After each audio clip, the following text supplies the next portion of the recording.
How we doing, everybody? Oops, I got to turn on my own volume here. How is it going? Ooh, my camera's all the way over here. I think we're trying a lower camera angle this time. Second.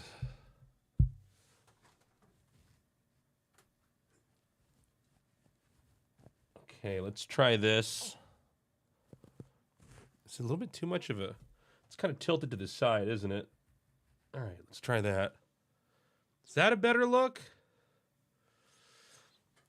I am still really sick, guys. ASL is up, by the way. Don't leave me just yet. We just got started, but ASL is up. I've got another recording tonight. The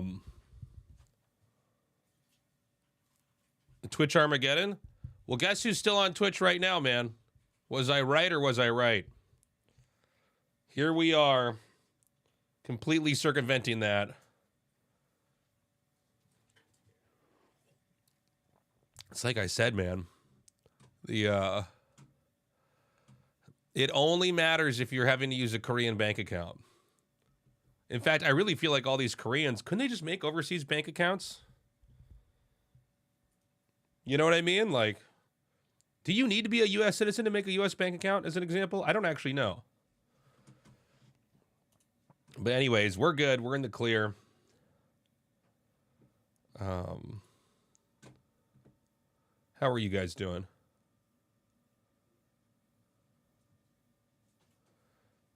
A Korean using a U.S. bank account in the... A Korean using a bank account in the U.S.? Well, that's what I'm saying.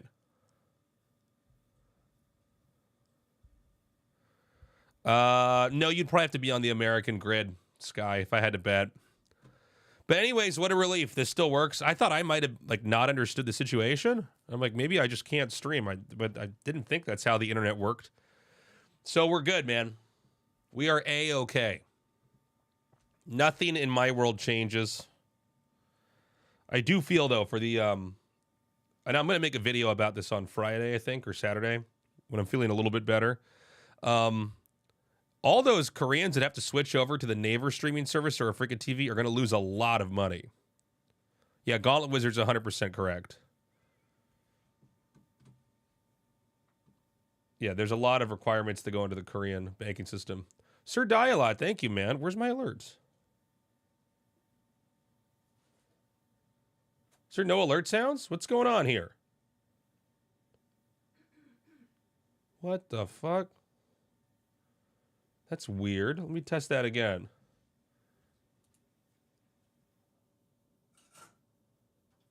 He won't go. He won't go. He won't go. There it is. He won't go. He won't get out of the fucking mineral line. Come on. Sodiel at 53 just subscribed. Glad to have you back at ASL. Gonna miss Artos's sock puppet tasteless lol. I think the sock puppet tasteless was best tasteless. Let me get this camera also. Oh, fuck. Hold on, chat. Let's try this angle. I'm trying a different...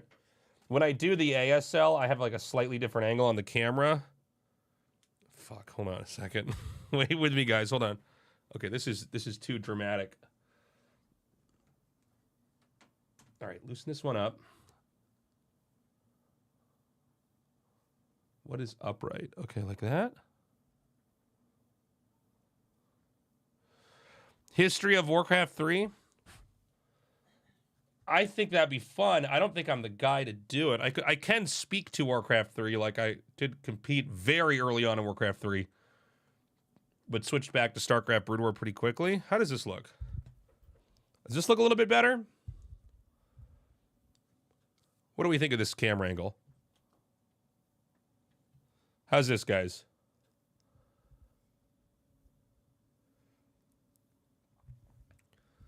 But I mean, I could do some talking on Warcraft 3. A lot of the international StarCraft events I did were alongside Warcraft 3. So I knew all the Warcraft 3 guys forever. Grubby, Rotterdam, Todd.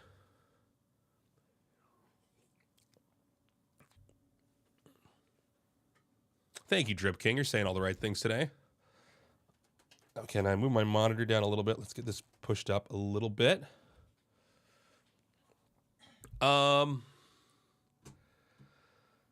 Okay, so we are going to do some React content here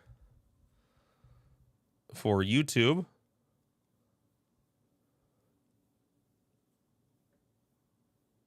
I do read the comments, Adam. I'm sorry. I see you on YouTube. I'm not ignoring you. I was reading Twitch chat for just a little bit, though. Sorry about that. All right, are we ready to go, chat? One take tasteless. Excuse me. Damn, I'm so sick. Let me blow my nose and we'll get started.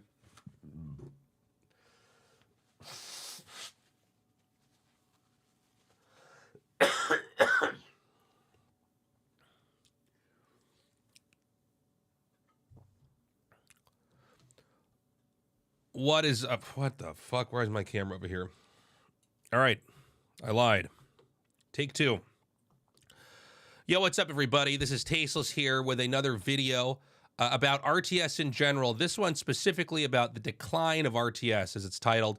This is from the YouTube channel Protox, so Protoxx. And this was made about 3 years ago. I decided to do more content around this.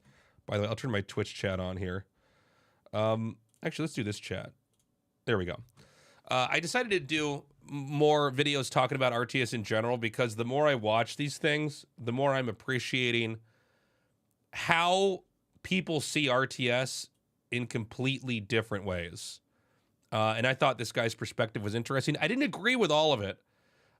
It's also been kind of fun to see people's different takes on why RTS isn't what it is today or wasn't what it was a few years ago. I know we're in a very different period of time where Stormgate is in the beta right now, and they're going to close that down and have another test some point in time in the future. Zero Space is about to be coming out.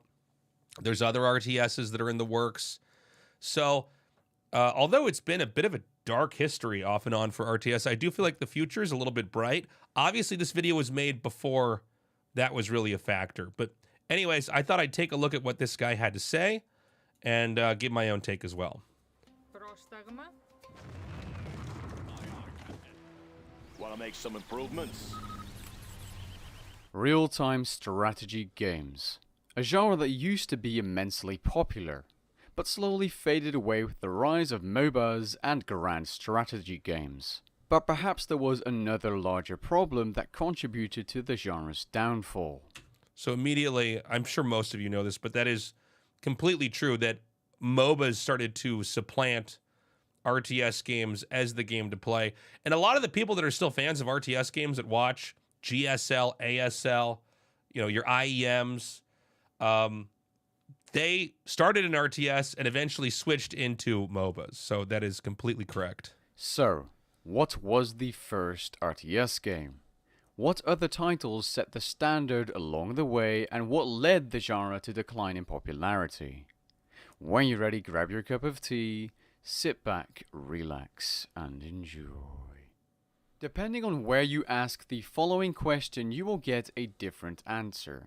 What was the first RTS game? This is interesting because I had never heard of War of Nerves. We saw this in another video that covered like the 40 plus years of RTS games. I have never heard of War of Nerves. I really thought that RTS games basically started around like the Dune series, Warcraft 1, stuff like that. So it's crazy to me. As someone who I would think, I guess I'm an authority figure on RTS on some level, I kind of thought it started with my early childhood. I didn't realize it was like going back before I was born. This is 1979. I was born in 1984. I'll go with War of Nerves, released back in 1979. But for being one of the first... By the way, I look at this, I don't even understand how this is a game you can control. Like, I look at this and I go, what is even happening? I guess it's trees and little blue and yellow guys walking around, but like, is there micro? Is it really real time? I don't know. Maybe we should check that out in another video. Games categorized as a RTS game, you wouldn't say it would seem like a proper RTS game when looked back at today. At least when we compare it to RTS games we all know and love from the modern age. Fast forward 13 years to 1992 with the release of Dune 2, RTS games finally start to seem a little more similar to the modern games.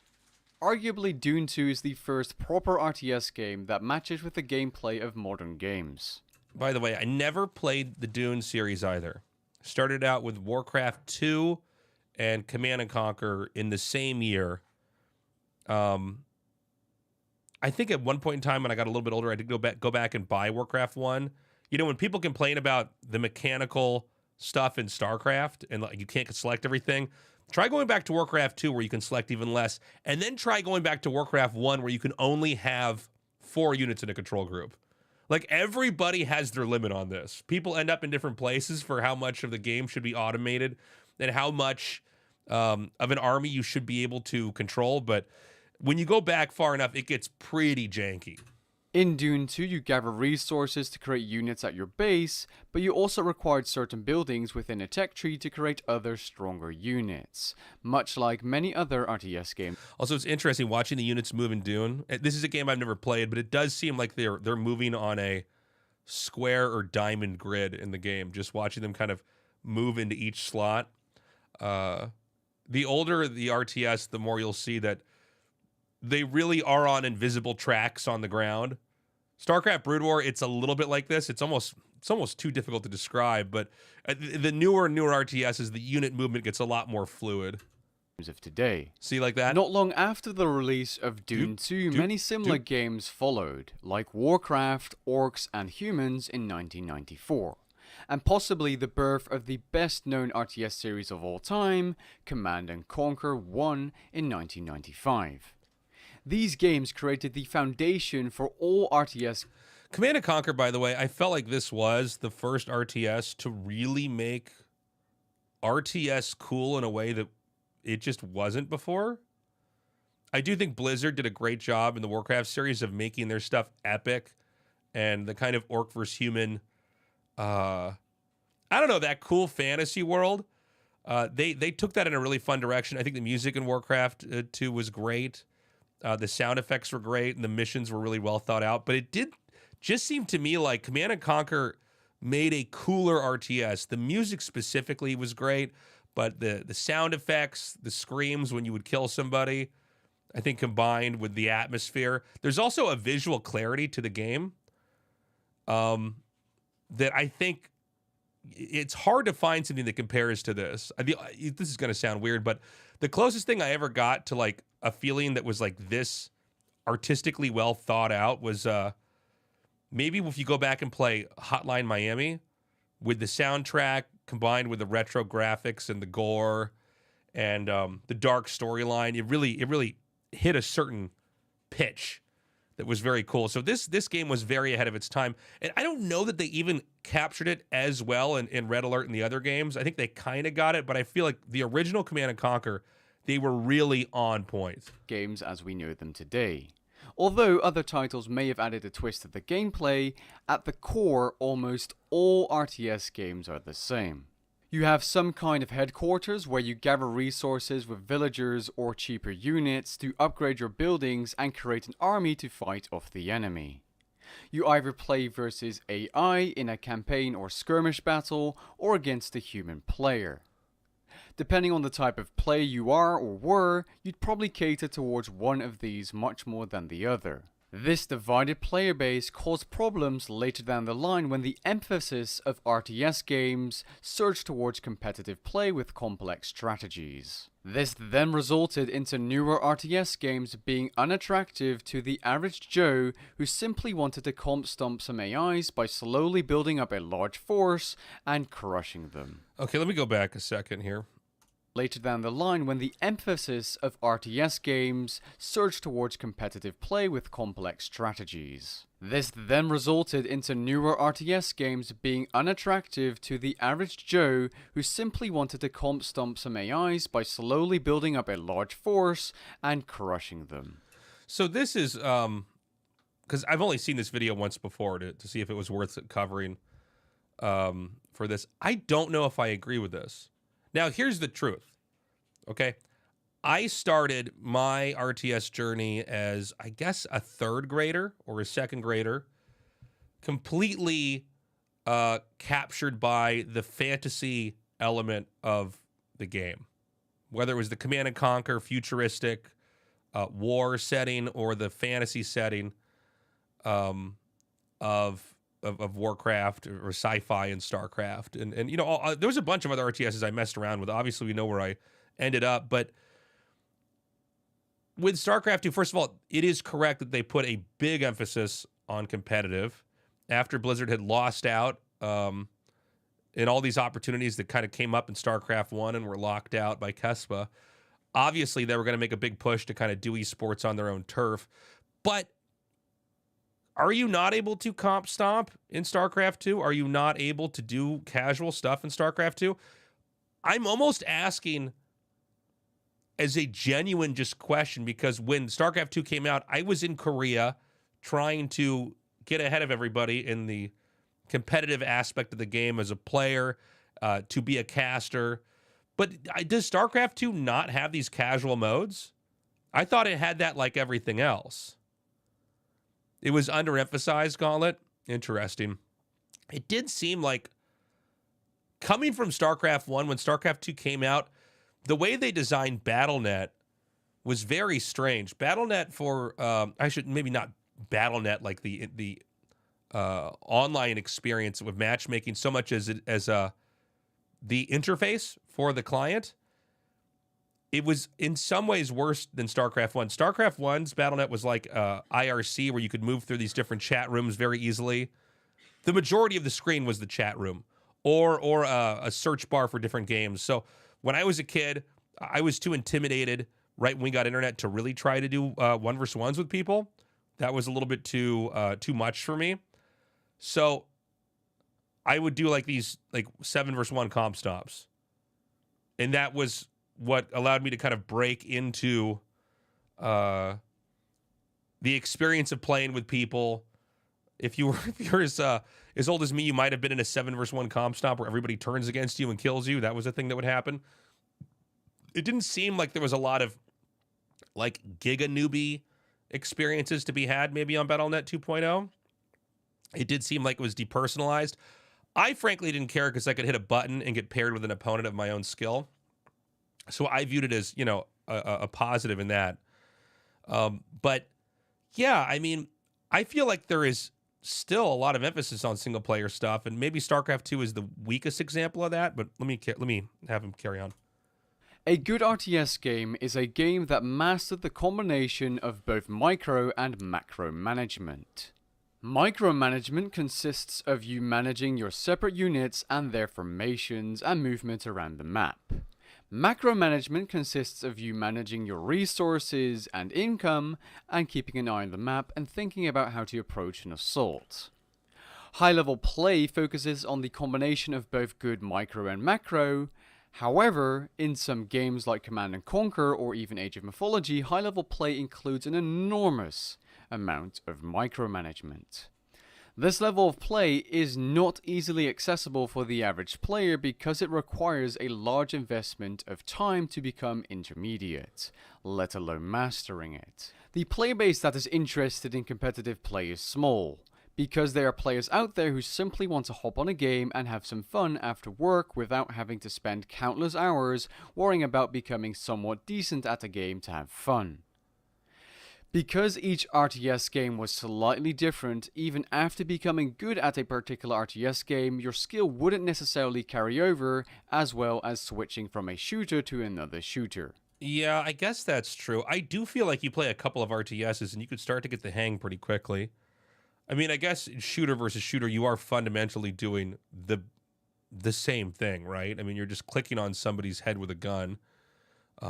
The biggest difference being you have these shooters where you die immediately, like PUBG or Counter-Strike or Valorant, and then you have these ones where you're generally more tanky, like Overwatch or Quake. To make a simple example here. The high skill ceiling and steep learning curve of RTS games gave other game genres the opportunity to appeal to a wider audience. And so the MOBA genre gained a huge amount of popularity because it was the bridge between ARPGs and RTS games.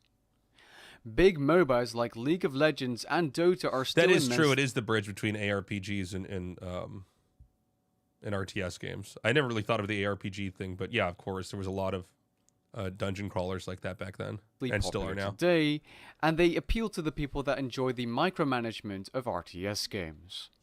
In MOBA games, you start off weak and you work your way up to being a force to reckon with. And at the core, this is also extremely similar to the RTS playstyle. In MOBAs, losing is more forgiving and there is instant gratification giving you that short dopamine rush.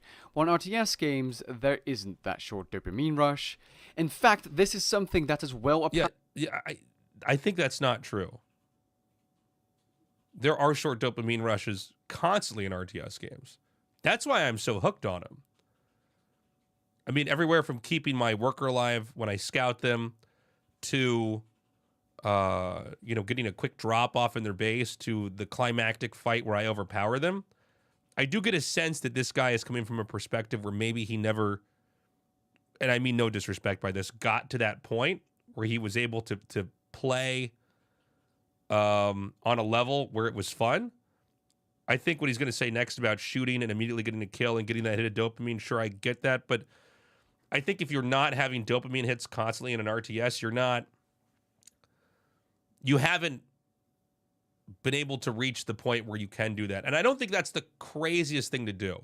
I don't think it's the hardest thing. I mean, I think it's more of a challenge than most games, but I think it's still doable. Throughout the entire gaming industry. They follow the market and make games more fun for casual players. Take Call of Duty for example. They moved from kill streaks to score streaks, and they also started adding specialists years ago with Black Ops 3 to give worse players an easier time by basically handing them free kills, to give those players that short dopamine rush regardless of skill in every game. If I'm being entirely honest, that topic could be a video in itself, since it has its own pros and cons and it could be a large discussion. But the point I'm trying to make is that perhaps if the RTS genre focused more on appealing to the casual players instead of esports and competitive multiplayer play, it might have been more popular today. Now, I didn't mention this before, but the players that enjoyed the macro-managing more than the micromanagement have moved on to grand strategy games like Total War, Civilization, and possibly city building and industry games like City Skylines and Anno. All of the above mentioned games are overwhelmingly popular when compared to any old school RTS game today, further proving my point that the RTS genre has been on the decline for years. Now, one series that could have had the potential to still be relevant today was Command & Conquer. Command & Conquer was produced by Westwood Studios, the same company that created the first true RTS game being Dune 2. However, in 2003, Westwood Studios was taken over by EA, and as you all surely know, EA isn't exactly known doing much good with game series and titles after purchasing these smaller companies. I actually just don't know about the EA thing. I know EA has a bad reputation as kind of the corpo game company, kind of like what Blizzard's reputation is right now. I can't speak to why. I will tell you I lost interest with Command & Conquer as a franchise a long time ago. And so I don't know. I mean, most of the people I talk to that like RTS, it's like, when I think of Command & Conquer, I think of like the first one, Red Alert, that kind of stuff. But anyways. Whatever the last good Command & Conquer game was is up for discussion, but I think it's either Command & Conquer Generals or Command & Conquer 3 Tiberian Wars and its Kane's Wrath expansion. Whatever your opinion may be on the last good Command & Conquer game, I think we can all agree that Tiberian Alliances and Command & Conquer Rivals were absolute horseshit and a disgrace to the series' name. What made Command & Conquer so great were aspects like the great soundtrack and visuals, the relatively simple playstyle with not too many buildings and just one resource being money to spend on everything in the game, not multiple resources for every unit, just cash, simple, money. A fantastic campaign with briefing videos. So this guy really wants, I think, just a different experience than I think me or the people that are going to watch this video want when it comes to a game, but even the resources being so simple. Anyways, I'll get to this next part. Had surprisingly good acting also helped. And the games were just a great single player experience, but just as easily could be a fun LAN party experience as well.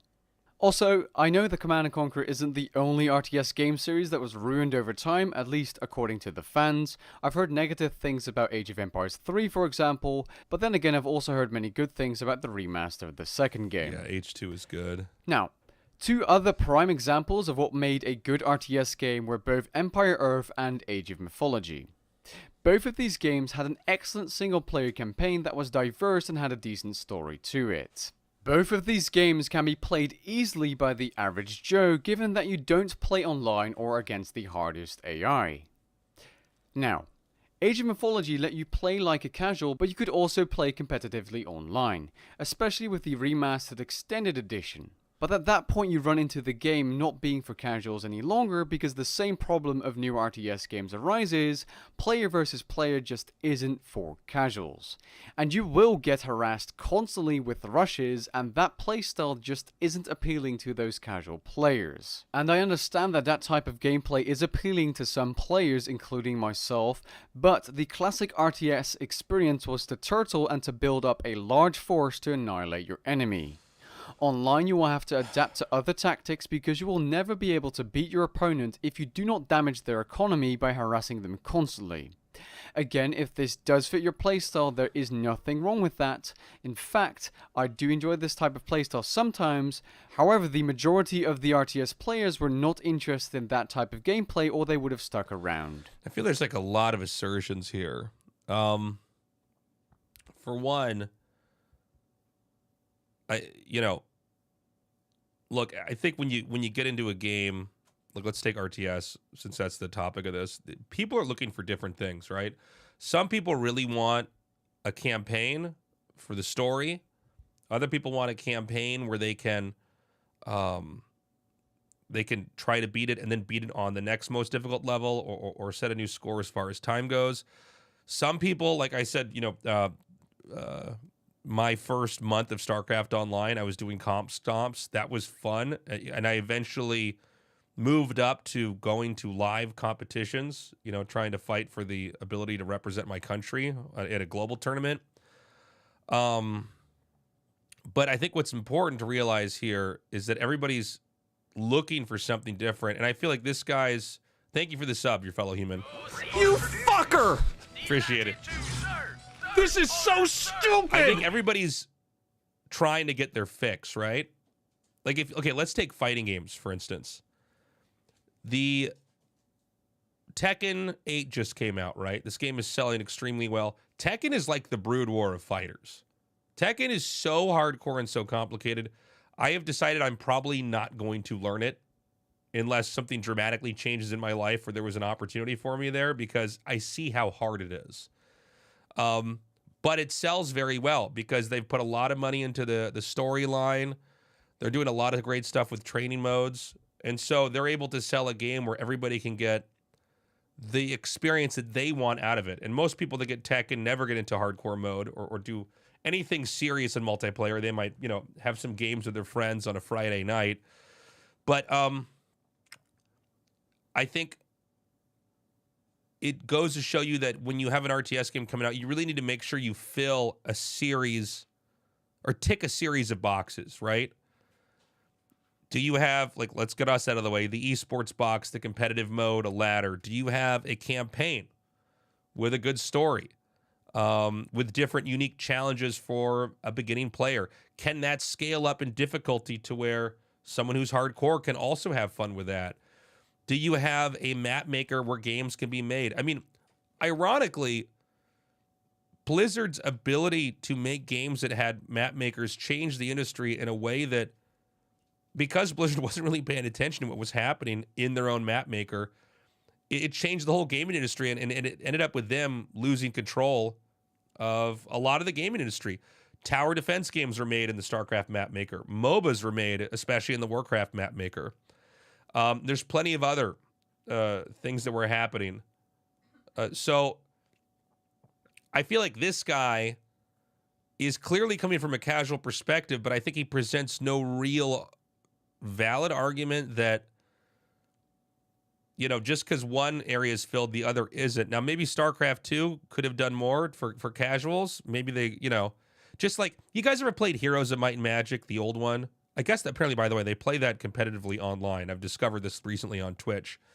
But, you know, you could go through that campaign for Heroes of Might and Magic, or you could go to these custom games. There were all these different things you could set, and you could basically tailor your experience accordingly. But yeah, you know, it's a situation where I think if the next RTS is going to succeed, they really need to tick those boxes. Thank God Blizzard gave competitive StarCraft 2 a chance. It's still here today. I'm literally going to go cast GSL tomorrow, by the way. And I do think it's a great advertising mechanism, as long as the company's smart enough to get microtransactions in there and take advantage of the advertising they've already got. Let me let this guy finish his thoughts before I go on anymore. With that being said, the RTS genre isn't dead. There are still remasters that are being made today. The RTS genre just is a lot less popular than what it used to be, and some large companies have ruined certain series. Others didn't see the point to create more RTS games from a financial perspective, and some players have simply moved on to other game genres to get a similar experience with a lower barrier of entry. Now, before I end the video off, I just want to mention one more thing. The RTS genre is subjective. For example, Total War games kind of fall under RTS as well, but are also grand strategy games. There are games that are also RTS games, but are very different to the games. Sorry, I just realized as well, this whole video, the quality's been so bad. Uh-oh. All right, let's go back down. Maybe go to... Oh, did I just ruin this video Games experience? I've mentioned in this video being classic RTS games like Frostpunk, where you fight against the environment instead of an enemy AI or player, and They Are Billions, where you fight off waves of zombies. And so we reach the end of this video. I'm sorry, guys. Why is my internet bad If you enjoyed this video, feel free to leave a like down below.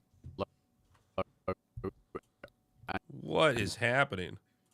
All right, go back down to low quality so we can finish this thing. Oh my Maybe God. consider sharing your fondest memories or favorite RTS game of all time in the comments down below. Catch you guys in the next one. Peace.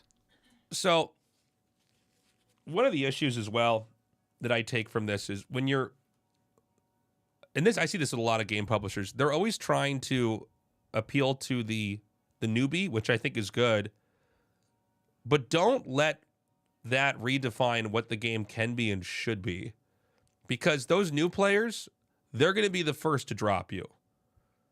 They're the people that walk away from anything that's uncomfortable, and they are always going to be ready for the next thing. You can bend over backwards for new players. They may or may not stay, but it's the people that really are into this kind of thing that you also want to make sure you can capture. So it's a real balancing act. And I don't think it's an either or. I think you have to figure out how to do both. I mean, you know, co-op commander for StarCraft 2, I've never even messed with that thing. I only did competitive multiplayer, laddering, tournament stuff. I never even beat the Legacy of the Void campaign. I got to Heart of the Swarm, and it just wasn't for me. So, look, maybe I'm a weird exception, but I'm also a person in the space that makes content around hardcore stuff that does have an audience and does have people that are really interested in it. So, it seems like the larger thesis of this guy's argument is basically that they focused on competitive instead of focused on single player. But I would counter that, or I guess casual, not necessarily single player, but casual in general. I would counter that with the fact that there are maybe a total of 5 to 6 RTSs that focused on competitive out of the hundreds that are out there. The vast majority of people that have the RTS experience, it is the casual experience. It is against PCs, sometimes on these mission scenario things. You got to move up to hardcore before you go into multiplayer.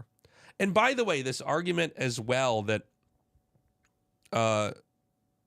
for instance, you know, the statement that, well, MOBAs replaced RTS games because you had the kind of dungeon, it mixed the kind of dungeon crawler isometric experience with an RTS experience where you could really micro the hero and fight, and that was more appealing. First of all, League of Legends and Dota are really complicated games. Dota's another one where, like, in another universe, I would be playing Dota all the time. It's not big in Korea, so I'm kind of beholden to what's popular here. But League of Legends is complicated as well, and I think Dota is much more hardcore. All these games that are popular are crazy hardcore and not friendly to new players. Counter-Strike, you get shot in the face. Now you got to sit out for the entire round.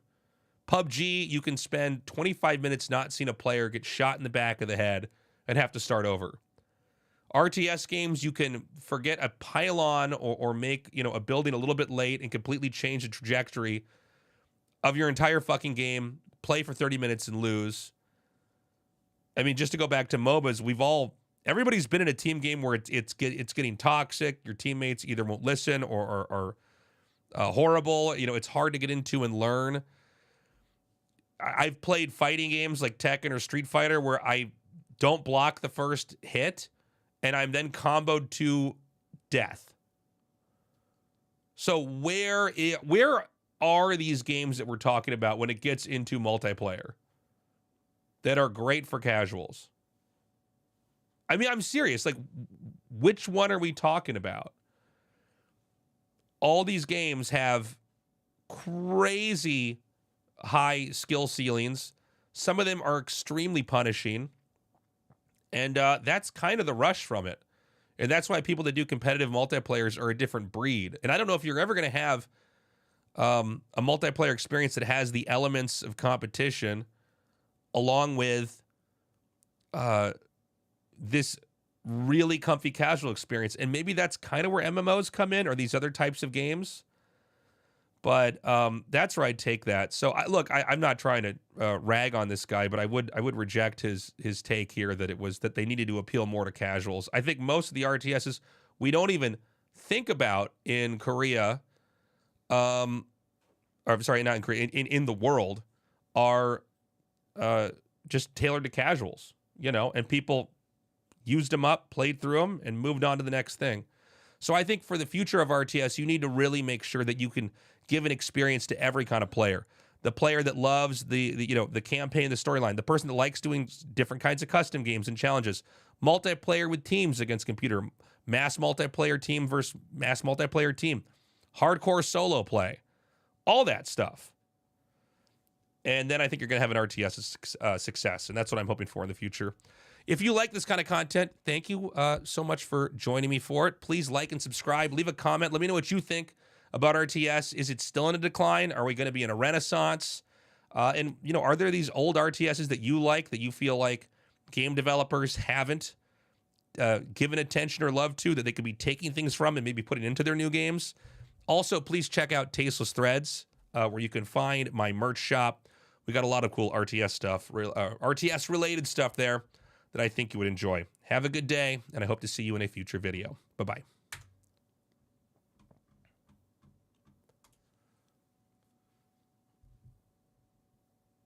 What's up, Caster Muse? How you doing, buddy? Yeah, I'm still in Korea.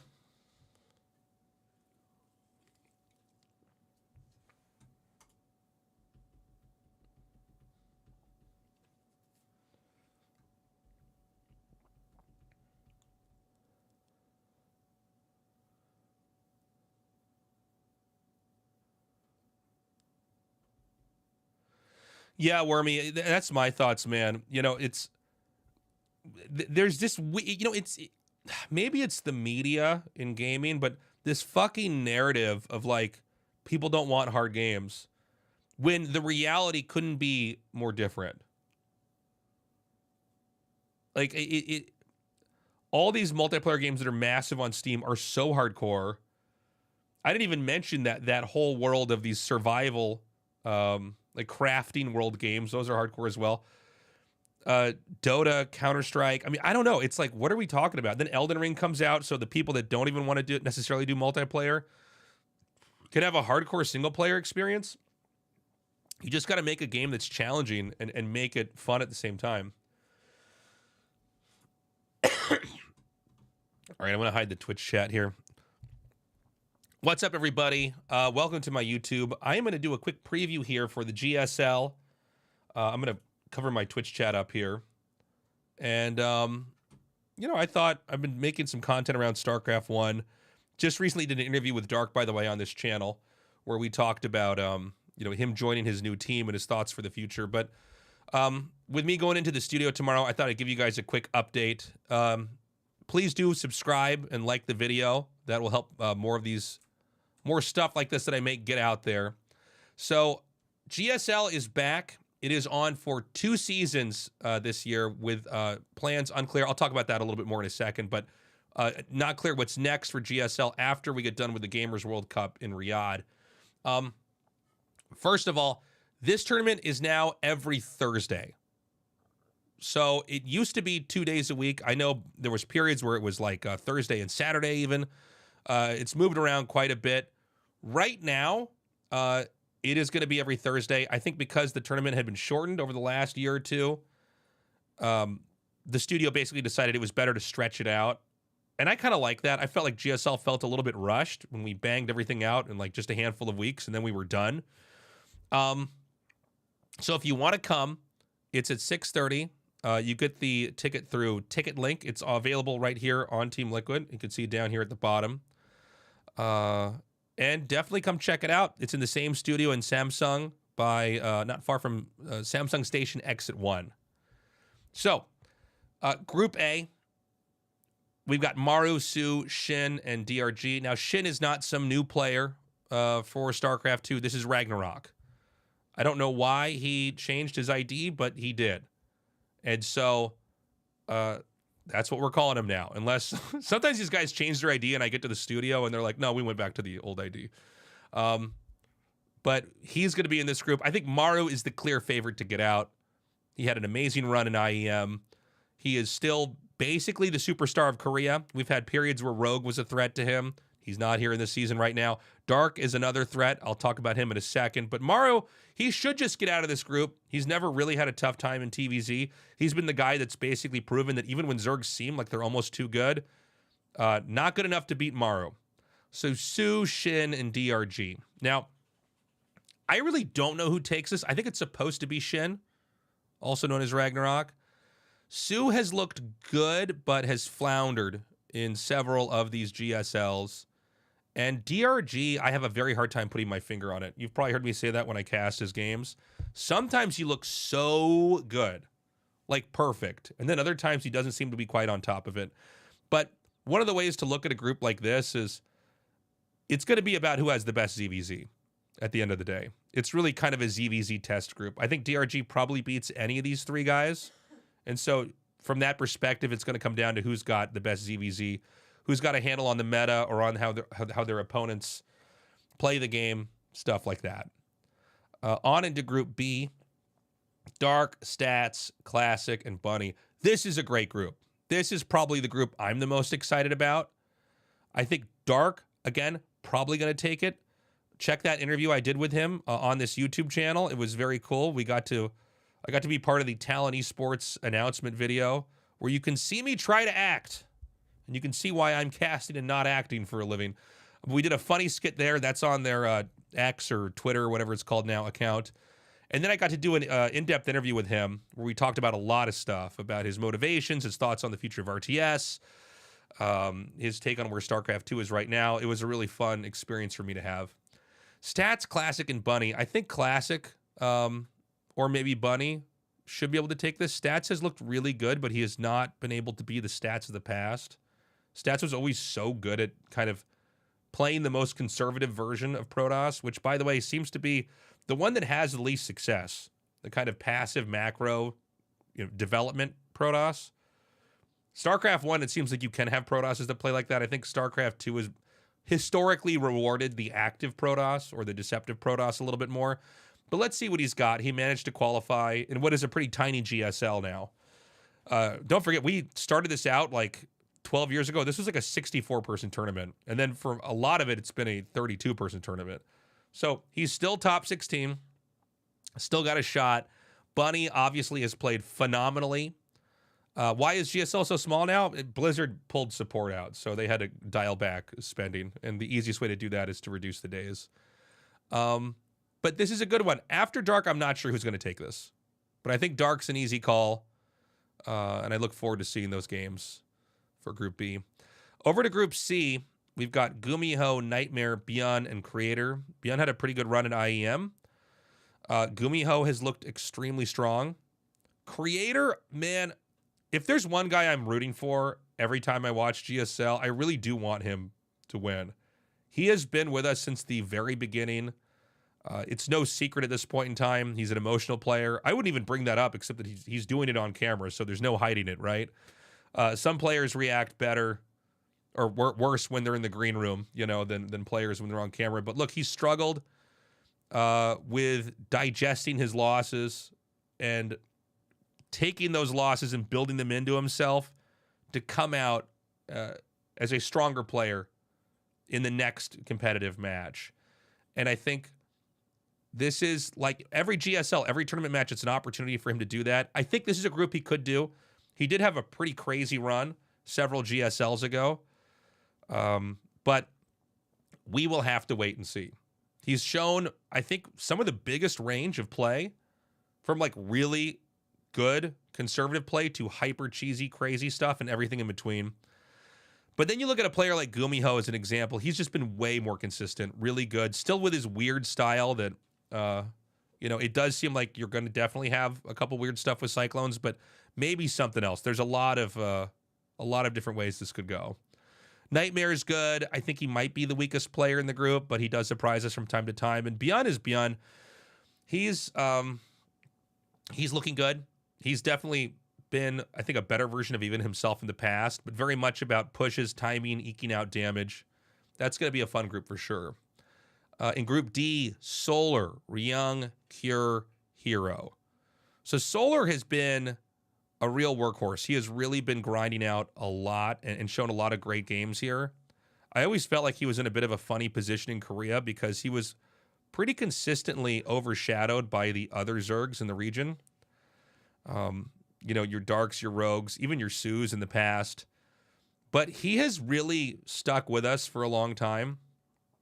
And he's been extremely hungry, extremely motivated. He's looking more and more solid. So he would be my pick to get out of here, along with Hero. Everybody says Hero is a little bit too hard to prep verse. It's pretty tricky to know what he's going to do. I've oftentimes called Hero kind of the Protoss's Protoss. But he's had his moments of darkness. Protoss has had kind of a weird time in the last several years of StarCraft 2. And this is one of those things that's kind of uncomfortable, I think, for some fans to talk about. But they don't seem to have the same kind of results as we've seen with Zergs or some Terrans. But if anybody can show craziest play with Protoss, I think it's probably Hero. I think he's probably the best Protoss in this group if he's playing up to his ability.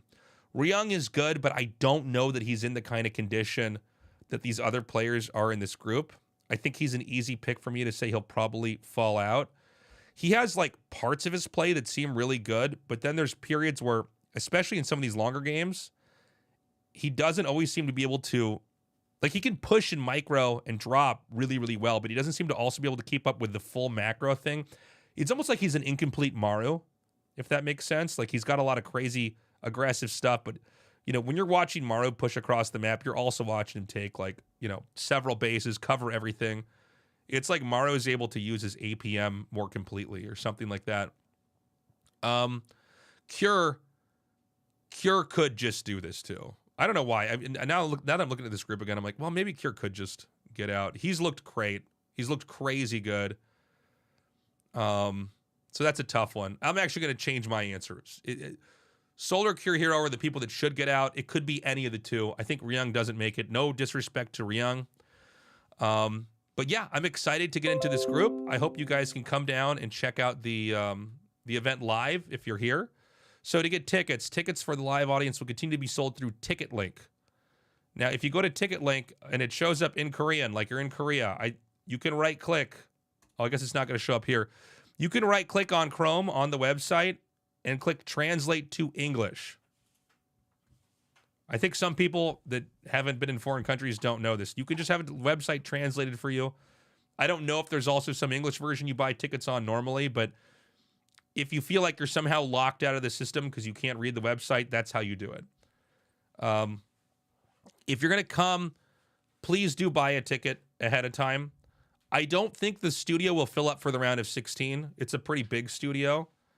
But, there's not a lot of GSL days, and sometimes we just have a higher influx of tourists that come into the country. And you know, people will expect that they can take their evening off and come down, and they can't get in. If you don't have a ticket, you can buy a ticket through the website on your phone at the front desk. But as of the last GSL I did, there was no system where you could just give money to the person at the desk and they would give that, give you some ticket they punched. Unless that changes. If that changes, I'll let you guys know. But for now, that's what's going on with that. But again, I'm so happy to be doing another season of GSL. I think State has done a great job casting and filling in for Artosis here. He's brought a lot of analysis and insight. And I think he's really, gotten comfortable up there on stage casting with me. And again, it's so crazy. This is the longest lasting esports tournament that there is. This has outlived the OSL and the MSL, certainly outlived Overwatch League. And so I'm excited to be back and doing it. I'm really proud of this show, and I'm looking forward to crowning another champion here in Korea. Thank you so much for watching. If you like this kind of content, please do like and subscribe. Let me know what you think about this season of GSL and who you're rooting for. Also, see this APM shirt? I don't know if you can. See that? That's my merch shop, tastelessthreads.com. Go down there, check out what we've got. We've got a lot of RTS, esports, gaming, art, I don't know, all kinds of cool stuff that you can check out there. So do that for me. Have a great day. And feel free to join me on my Twitch stream where I make this content live. Tasteless TV. Have a good one. Bye-bye.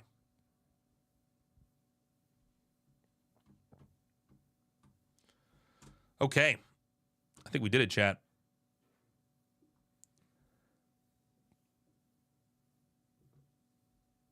Oh my God, hold on. Okay, I got some replays we're going to cast now. The theory gave me.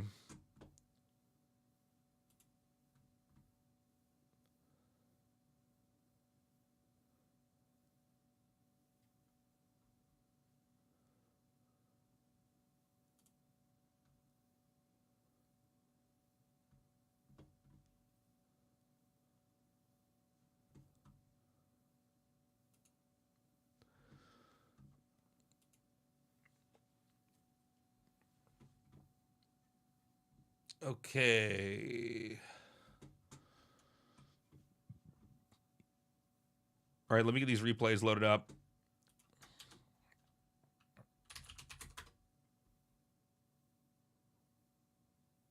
Oops, I posted this in the wrong channel.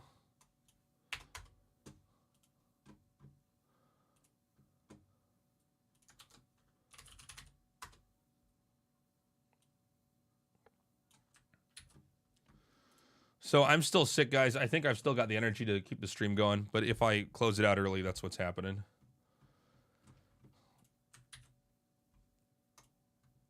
What do we think of this camera angle, by the way? How is this?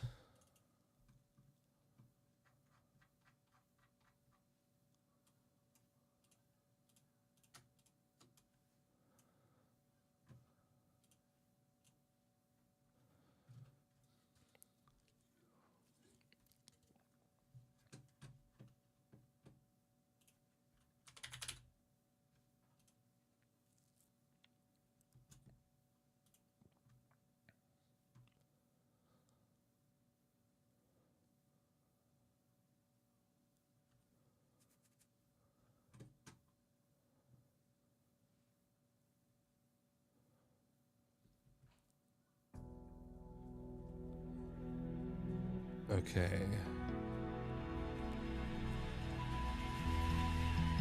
Oh, I gotta unpause alerts here. Shit.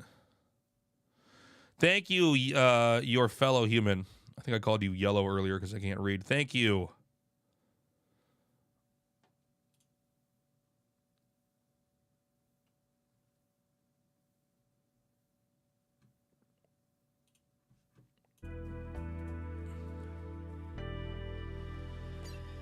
Okay.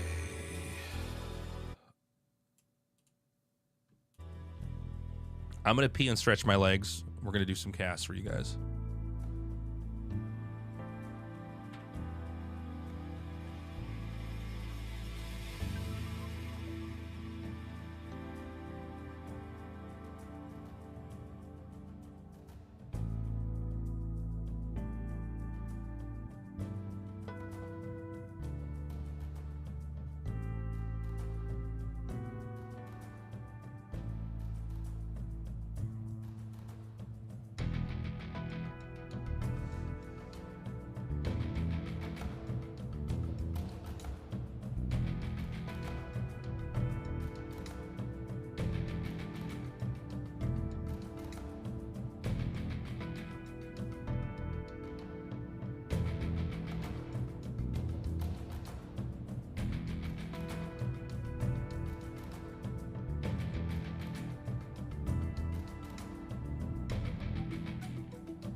You've always loved RTS, but never got good or learned how to play in an optimized way. Is there a good instructional video explaining basic functions like methodology behind how you make your hotkeys?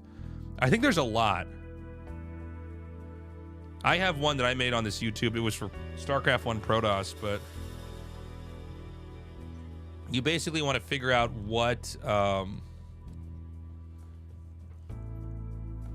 you can do. Sorry, 1 second. This camera's moving around.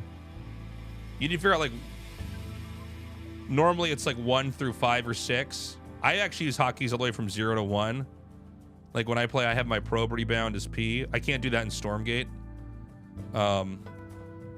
But there's definitely videos out there. All right, guys, I'm gonna get this replay loaded up. We're gonna be doing a best of 3. This camera shot sucks now that I'm over here. A best of 3 with Theory versus Probe. I'm gonna have alerts paused. Your support is appreciated. But just to keep this a little bit cleaner. Generally, Smash, by the way, for your question on YouTube, you want your attacking units probably 1 through 4. So you can hit, if you know how to input 1A, 2A, 3A, 4A, usually it's the ring finger for 1. Pinky is always A. And then it can be ring or middle finger for 2, depending on the size of your hand. And then your fingers, you'll kind of figure out how to do it. If you can do those inputs pretty quick, you can move around several control groups. Usually you'll bind the, hold on a sec. My cat's walking on the table. You gotta move you, dude. Go to the cat tree. Oh, hold on. Oh, there's 2. Hold on. Nico, you gotta go, buddy. Oh, my mouse.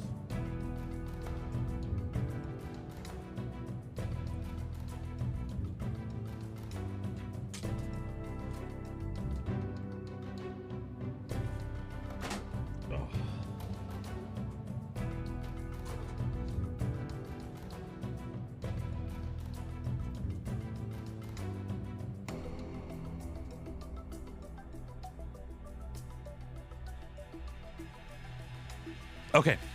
Sorry, guys. Had to put the cat up in the cat tree.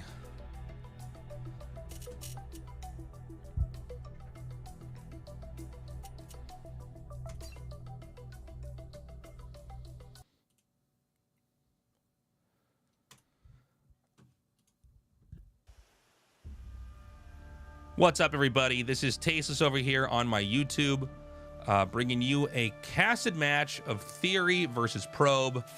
It is a best of 3. This is Probe over here in the top right.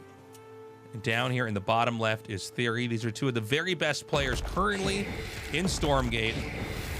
By the way, if you like this kind of content, please do like and subscribe. Let me know what you think about stuff like this.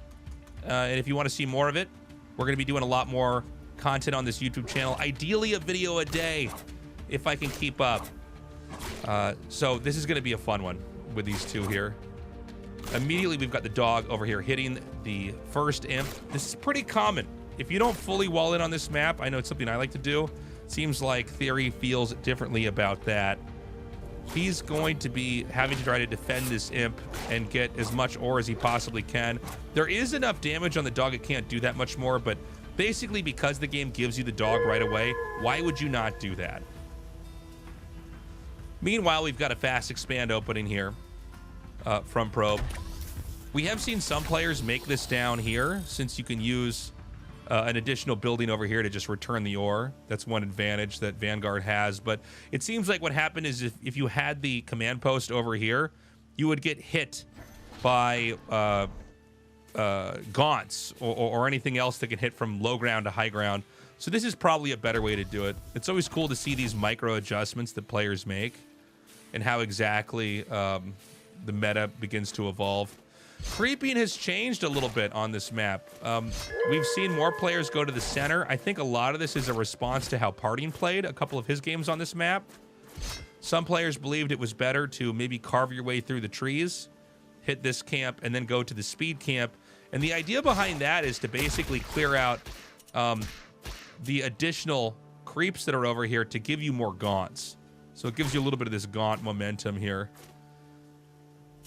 Now, with no brute out on the map, you got to be careful. If the Gaunt gets killed, there's really a lot less strength in the creeping.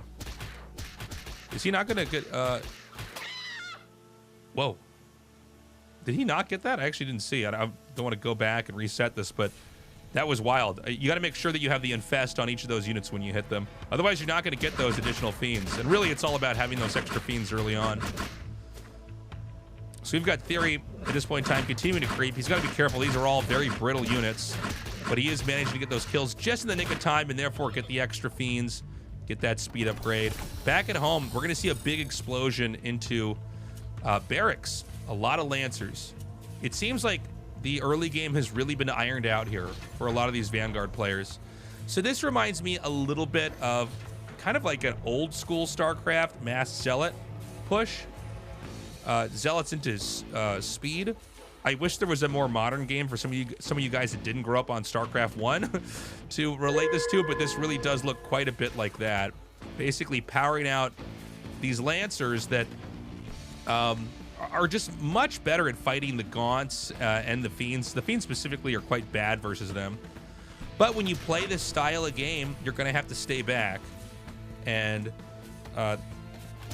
you know, when you're staying back like this, it means the map is fully in the control of the Infernal player. He's going to run around and get as many kills and as many Fiends as possible.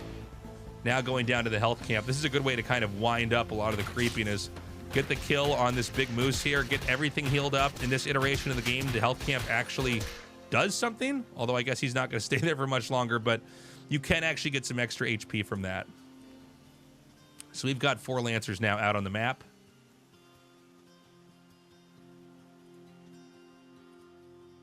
And this just seems to be a mainstay feature of the game, is to get the Doombringer as fast as possible and start to drop. Now, I think Probe has been pretty smart here. He's moved out on the map right away. This disincentivizes this Doombringer from coming down here. Ooh, he actually gets a kill on that dog. Nicely done. Picks that up for the drop. Does he actually have enough back here at home, though? This is a little bit scary. Without this turret, you'd be in a lot more trouble, but it seems like maybe you can keep this, yeah, on hold position back here. A lot of the Lancers just can't get in there and do that damage. Meanwhile, the drop comes in over here. There's a lot of damage coming down onto these. Only 1 Lancer to defend. That's enough to drive him back away. Meanwhile, it's a very weak position up here at the entrance. Theory gonna move this Doombringer up here and plop it right down here, this time in a bit more range of the workers. You know, the Lancers are pretty beefy. If you can get a kill on a Bob like this, a lot of times it causes this chain reaction where enough Fiends come out, the damage spikes. And so this has been a pretty hectic start for this game over here. You can see he's using the Fiends to draw the Lancers away. Meanwhile, another attack comes in down here. And he gets another kill on that, and therefore more Bobs are going to fall. Anything that's killed with Infest is going to spawn that Fiend. Now, there's no third base. Nope, sorry. There's just now a third base over here. You can see the trees have been chewed out, leaving an opening here to slip an imp through there to get that. We are still on 1 vault and 1 conclave. I'm sorry, we're on 2 conclaves here. And we're going to wait to see, you know, the boost of resources come in to let more macro structures come out here. More conclaves, more vaults, tech as well. Meanwhile, the drops are just continuing to be a consistent thing over here. I love this play. Probe does a mass repair there on that Bob. That was so good. But no matter what, these Gaunts are still going to come in here and do a little bit of damage here and there. It does seem like in this iteration, the repair on the Bobs is really kind of crazy. So, since Parting has won the first major global Stormgate tournament, it seems like the meta has really shifted into Flame Imps as the default tech into the mid-game. I know as an Infernal player myself, I was trying to get the stim ability on the Gaunts. I thought that made more sense. That really shows you my StarCraft background there. But Parting has gone for Imps usually inside of the Doombringer. So he's going to do that right now. There it is. So this is a combination drop of Gaunts and Imps. So the idea is that you drop the Gaunts, they're going to infest whatever they can infest, right? And then the Imps are immediately going to blow everything up. and you're going to get this huge spike in damage, and it's going to be very tough to deal with. So he comes right here into the middle. There it is. Lights up those imps, or not. There it is. They do have a little bit of a wind-up for that. Honestly, I thought this was going to go better for Theory.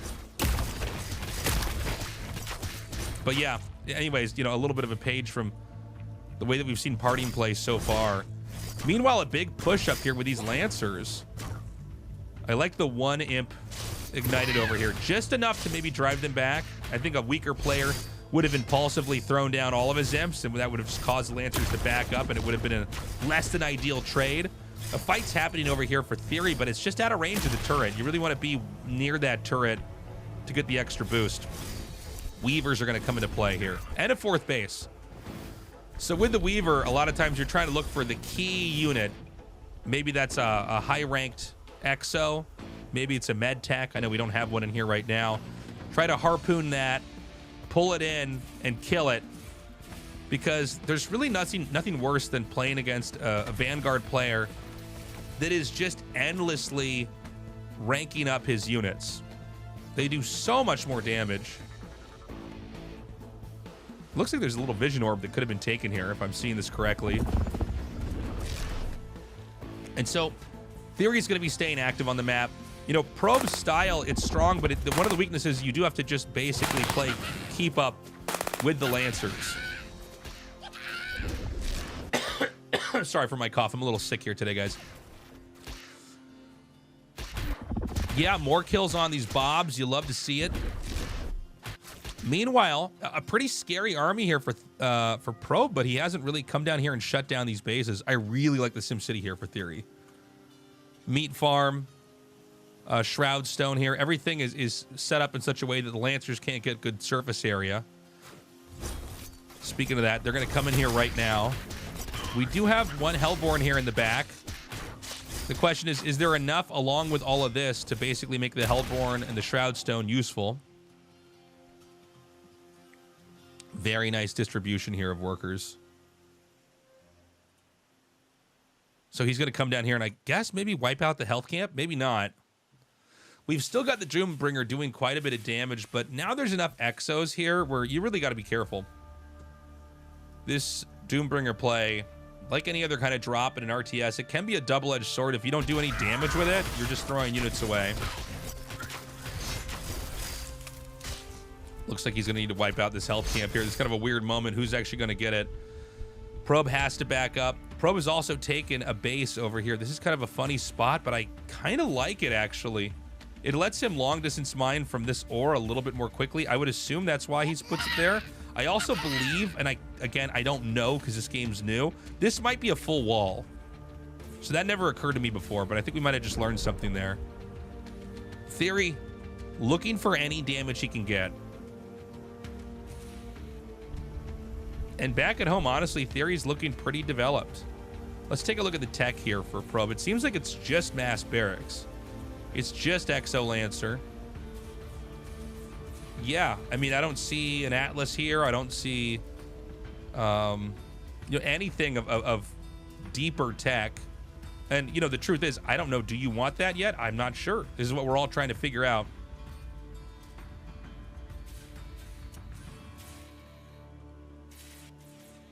Now, as time passes, there's going to be more and more pressure here for Probe to try to push.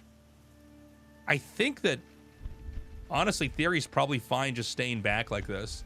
One Weaver and mostly Hellborns. It's been kind of cool to see, you know, which of these two units gets more attention. We've had a lot of good players that will go for, oh my god, huge drop in here.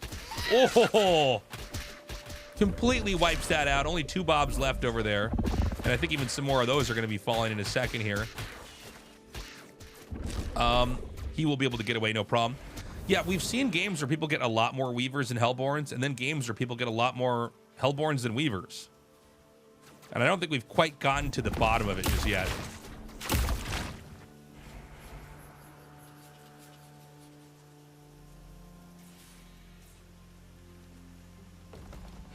So it's been a fairly passive game. This map, out of all the maps, by the way, seems to lead to macro games in this matchup. We have each of the bases taken on either side here.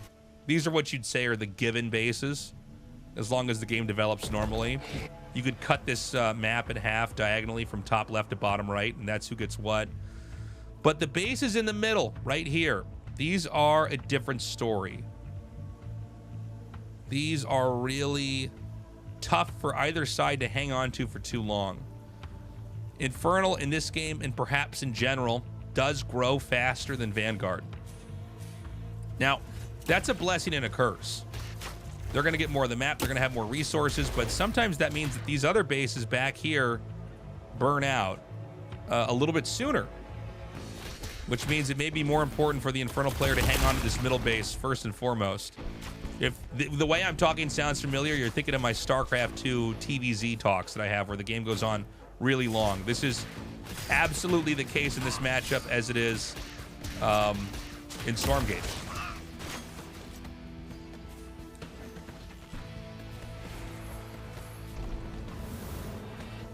A lot more development coming down here. I do love the Shroud Stone placement. Placement on both sides has been really good. Okay, a push into the ore area here. It looks like we do have the tanks. Oh! This gets completely wrecked here. Yeah, no point in trying to scoop that one up.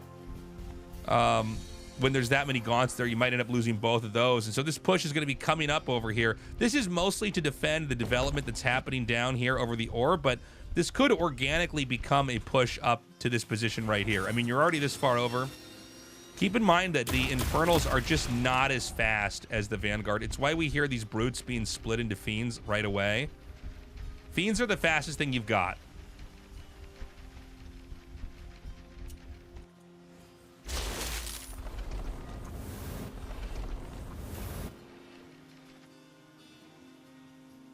Okay, so we've got more roaming here. It's funny, I was just talking to Artosis about this. He says it feels like a lot of times you want to just split your Brutes into Fiends and just send them somewhere to see if you can do any kind of damage.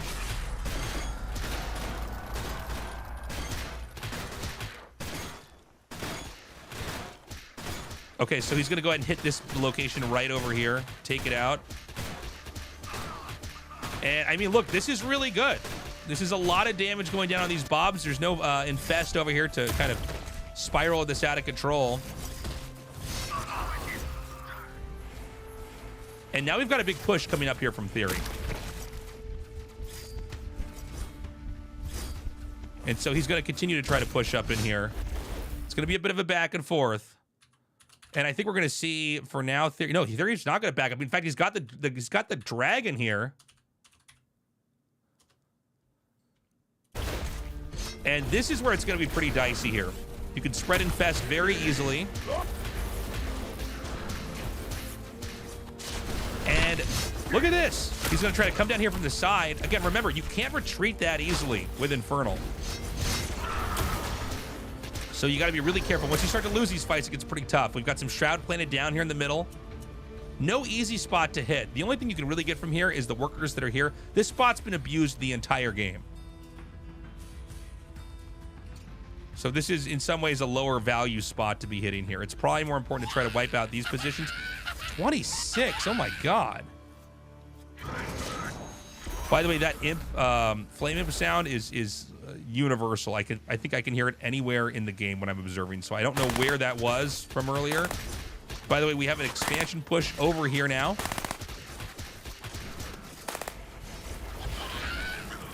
Looks like he's going to go for the vision camps here. Keep in mind, this is a great launching pad to make more flame imps. I guess it's about to be destroyed here. We've got another push happening over here. Theory is trying his damnedest right now to hold this area. This may be where the most important part of the map is now. By the way, Theory's going to go uncontested here. I think he's going to try to take this, but it looks like we have... Oh, they're Bobs over here. I thought they might have been like Exos or something. So, you know, it's possible that Probe loses control of this area as well. This is wild, man. We have them expanding into each other. He's basically mining and then sometimes using the imps to just come in here and blow up the Bobs. Ore is extremely important in the late game. Late game. Sorry, I can't talk.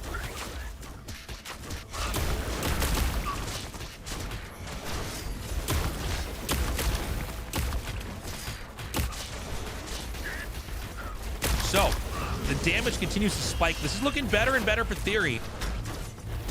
A big mass infest comes down here. It's not even fully dodged. The Atlases don't seem to be able to do that much. It's a bit of Atlas versus Hellborn over here. We even got the Shadow Flyer's going to come in here. He's going to try to boost that away, but it does go down. Beautifully done. Meanwhile, the Bobs are actually fighting the Hogs out of the farm. Sometimes just having this position occupied, it can be good enough when you're this starved on resources. The push seems to be closing in. I think Probe might not be in this game for much longer. It's going to be a push. There it is, GG. A push not into so much this base or even this space, but instead a push up into the infrastructure over here that is going to end that game. Very cool stuff. Interesting to see how many games we have that go on for a pretty long period of time on that map specifically. We're going to go into game 2 now. I have banned that mutant in my chat that keeps complaining about RTS games. Okay, we're ready. We're going into game 2 now. Right now, Theory up. Whoops, wrong overlay. Theory up 1-2-0. I can't talk. So we have Theory back here in the top right. We've got the dog moving across the map here for Probe as he is spawned in the bottom left.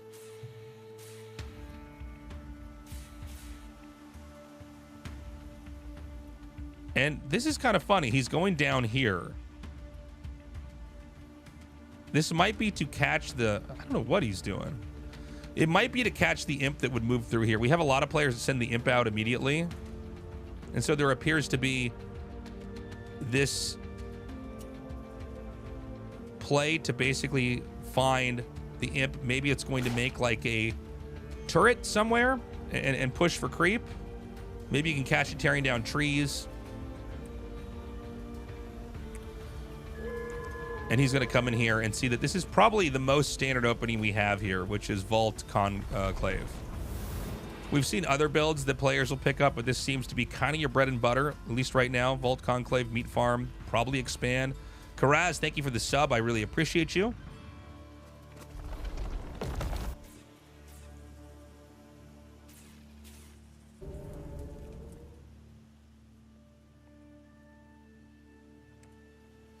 And it's going to be a quiet start. Nothing too wild happening just yet. We've got the push that's going to come down here to go for these creeps. One school of thought is you want to expand right away. I think that's a bit of a challenge on a map where you have this much of an open area to try to defend from.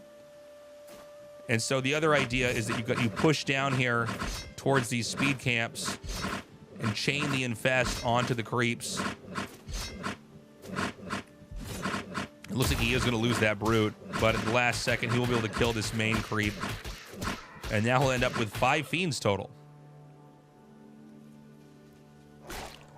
Probe's doing a really good job picking up items on the map. I feel like I don't see that many players do this, but this is a great way to come in and kind of take advantage of what you've got on the map. I think it's undeniable right now that there's a creeping advantage here for Infernals, but why not, you know, take what edge you have and run with it? Notice that Theory sends 1 fiend out immediately. He wants to scout. He needs to get a confirmation of what kind of game is this going to be. How is this developing? And there wasn't the tree cut play. We've seen some things where the imp cuts through here, wraps around, bursts through here, and then there's a timing attack. You can get onto the Vanguard over here, but especially if they take the third base here. This is a little bit more of a conservative game from Theory. I don't know what to make of it because I'm not really used to this creeping pattern, but it seems totally fine.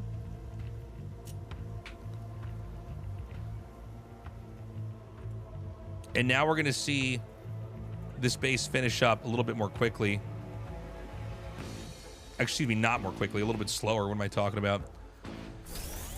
But in most of these games, it does just seem like Vanguard can get a base faster. That's just the nature of the faction itself. So creeping's going to continue on. It's now going to be action over at the health camp.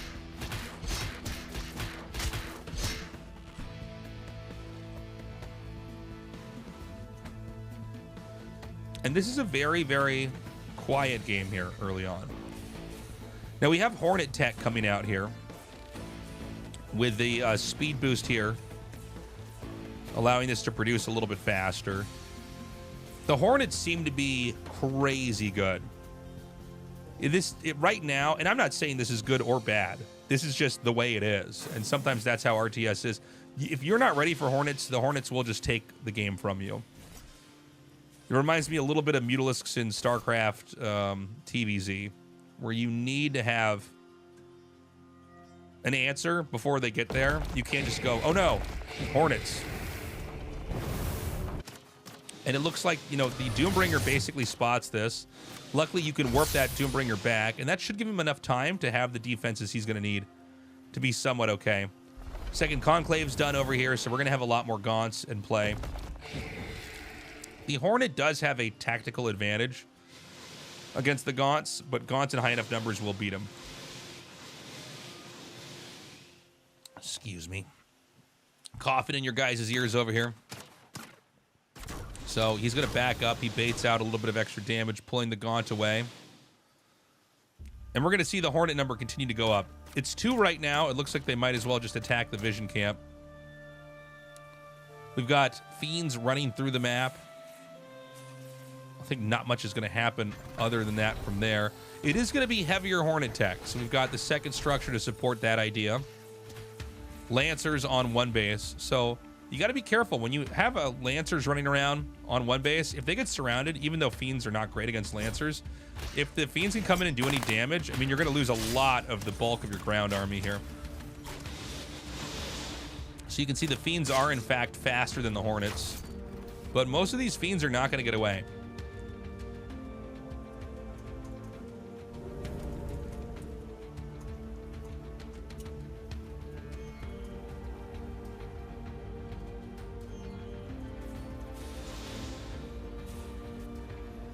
He's monitoring this position over here. The question is going to be, where's the third base? Usually it's here. That's exactly where he's going to take it.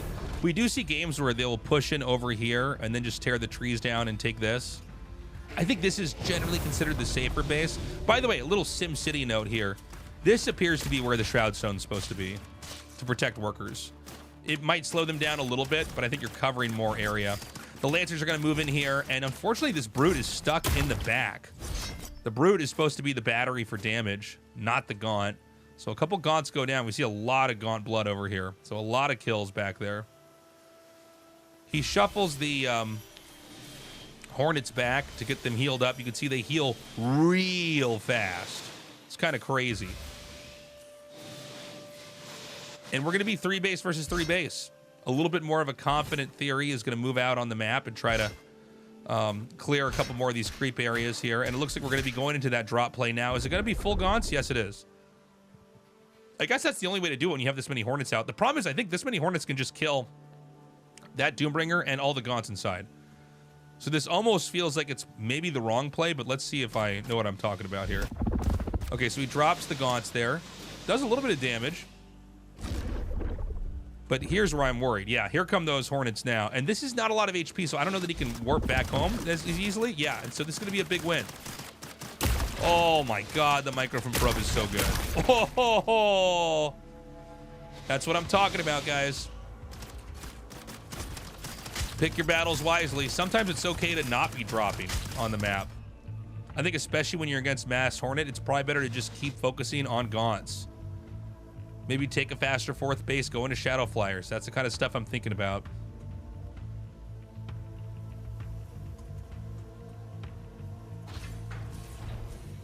Back over here. You can see Probe has just brought a different looking game. He's got his Vulcan out. He's teching up to a much higher, more sophisticated game than Game 1. It's really showing that Probe has a real range of play at his disposal. This is cute to see the meat farm here. I don't know what the story is with this. It's possible that he just, you know, had an imp that was out scouting and then just decided, well, let's put a meat farm down here. It's a way to mark the map and confirm that he hasn't expanded there yet. And, you know, with these Hornets, especially after you kill a drop like that, why not go around the map and just start to kill off these creeps? Get that money.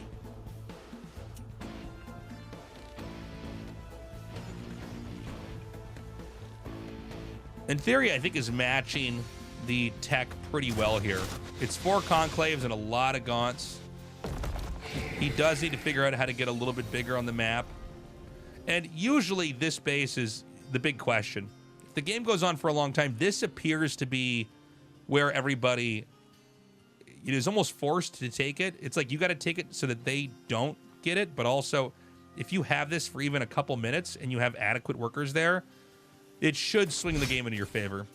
And I actually kind of like having a map like this in a map pool, one of these, almost like a super base in the middle that is going to give you so many resources that it kind of forces the game to a conclusion. It's very different from the game that we casted earlier, if you guys remember. On that map, everybody gets an even amount of bases on each side, although the two bases in the middle, that one player gets one, the other gets the other, a little bit harder to actually hold. So Probe in this game has pushed out. He is taking this middle base, and it is already going to finish. Now, we don't have Shadow Flyers yet, but I got to point out, like, Shadow Flyers are actually... They're not exactly the counter to Hornets. Like, Hornets can be microed against them.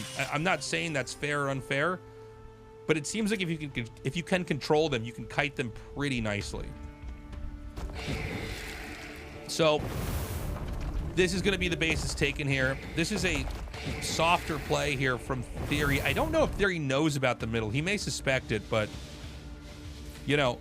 we already are going to have Bob's mining here. He's just going to build the infrastructure up to defend and produce from here, and then it's going to be Bob's galore mining like crazy over here.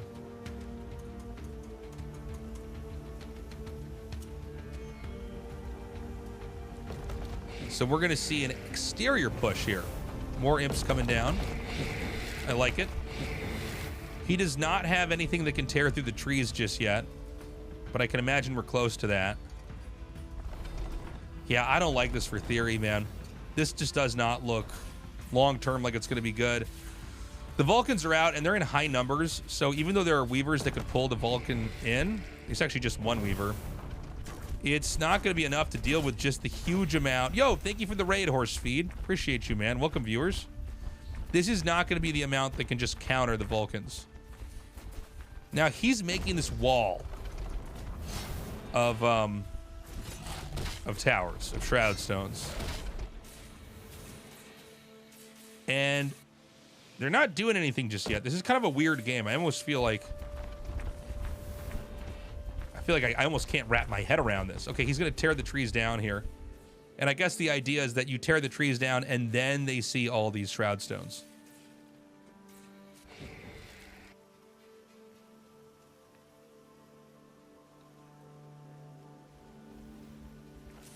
What is he doing? Okay, is he going to come in here? I'm losing my mind, guys. I think he's going to finally move in. He's got Hellborns here. Problem is, he's already soaked up so much of the resources from this base. I don't know if it's just too late. I feel like it's not going to be tough for Vanguard to lash out and smash this position, even with this many Shroud Stones.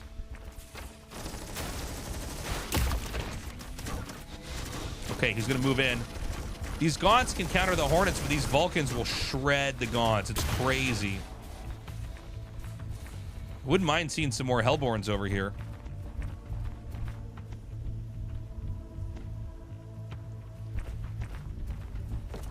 So he's going to come down again.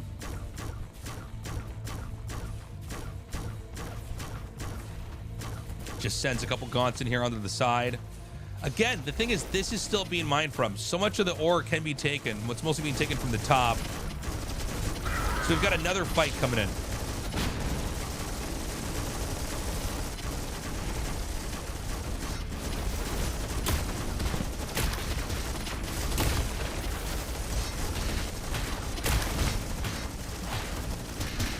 And I think the Vanguard just pushes back. I mean, look at this. There's so much coming through here.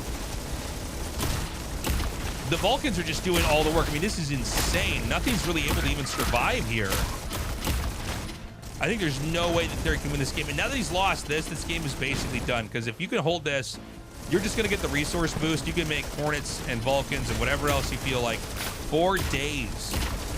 In theory, it looks like it's almost a bad rally point. He had stuff that was kind of walking into the army here. Interestingly enough, oh, the Vulcan dive. I love this. The Weaver can't get away. Oh my God, we hear the imps have been triggered. I don't see them coming in here just yet. Might actually have been from down here. And this is going to be, this is the end. That's going to be it. GG.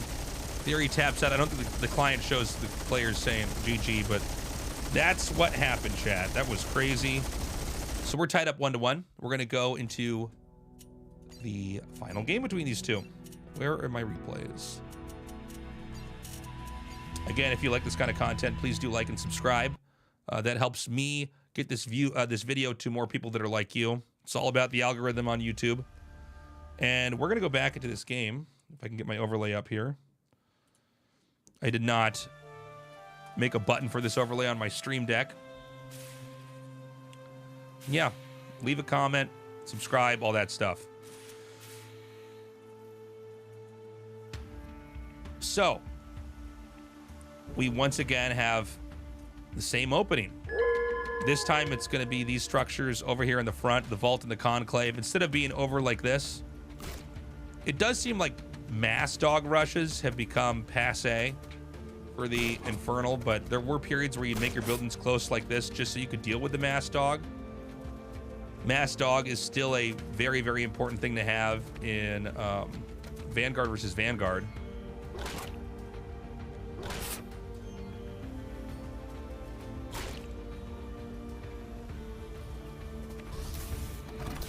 Meanwhile, I assume, no, excuse me.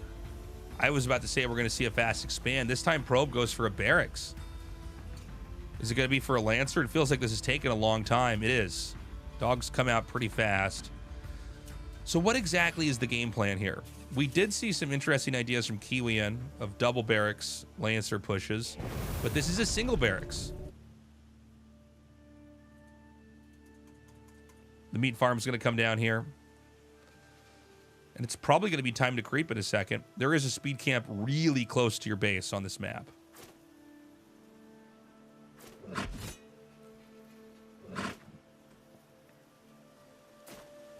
With the Lancer and the dog coming out here, suddenly it feels like the Gaunt is a lot weaker than I'm used to seeing. I feel like I don't get to cast this opening. You don't normally see the Vanguard kind of poking the Infernal. This is very, very, very, very curious. A second Lancer is going to come up. Now, the Lancer is just way better versus the Gaunt. And the Gaunt is, it's not that fast. So it's like he's got these two units split in here. And it looks like he wants to come in here and snipe the Gaunt again. Very cool ideas here from Probe. But at the end of the day, he puts the two Gaunts in the back over here. He keeps them safe. Now he's got Fiends. Now, Fiends are not good against Lancers. But it's something, right? It's a little bit of extra in the fight. And the Fiends are going to go for the dog, body block the Lancers, which allows the Brutes to do some really great slamming attacks. Sorry. And then drives them back.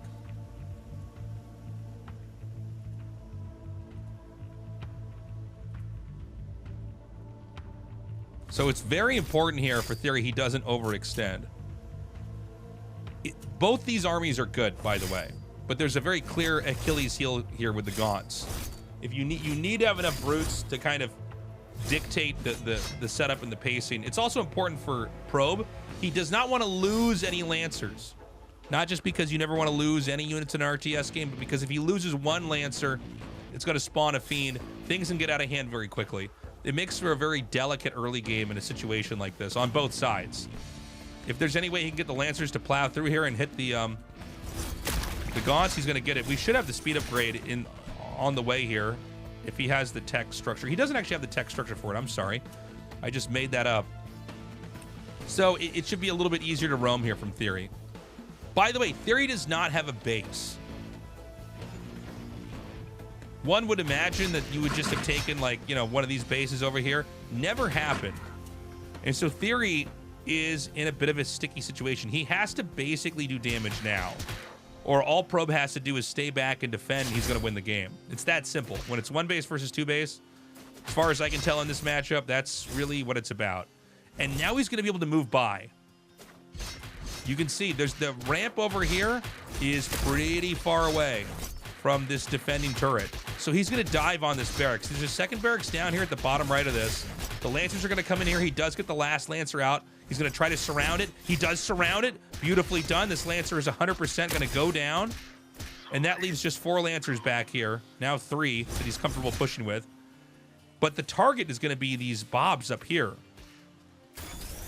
He's going to use the boost. So Theory baits the boost out, goes right back down as he probably should. Theory is expanding now. It is still a late expansion, so the resources that are being soaked up right now, more of an advantage here for Probe. But, I mean, if Probe doesn't defend correctly, I don't know what to say.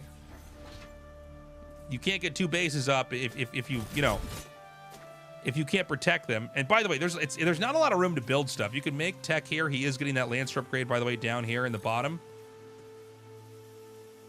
But Probe doesn't have any way to cut off the reinforcements. So controlling this ramp is really important. You can't have Bobs made up here in the main and sent down there. They could, not, again, not only be killed, but turned into fiends.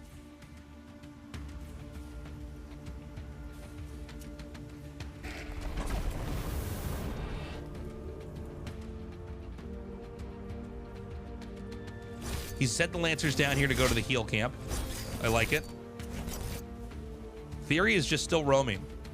This is a great play by Theory to just take advantage of what he's got. Now, if he realizes this is a naked turret with nothing here to defend it, he could dive on it. But I don't think he sees that. I don't think there's a way he would know that. The Doombringer is going to be interesting as well. I would, at this moment, imagine this is less handy for dropping. There isn't really a droppable spot because Theory already has that control of the map, but he could use this for the white health. The Infernal shield, so to speak. You do get a nice buff with that. Oh, he picks him up. No kills on the Gaunts. Well, what could have been a push, I think, turns into a drop anyways. He realizes there's too many Lancers up here. I'm sure this upgrade is already done. So you don't even want to do damage to these Lancers because they will end up speeding up and killing you. He's going to come here and drop over in this area. The Lancers get the first kill on that. The boost on the Bobs protects them. Not a fiend is made. Meanwhile, the push comes down here. I feel like there might just barely be enough here for Infernal. I feel like just in the nick of time, Theory managed to hold this.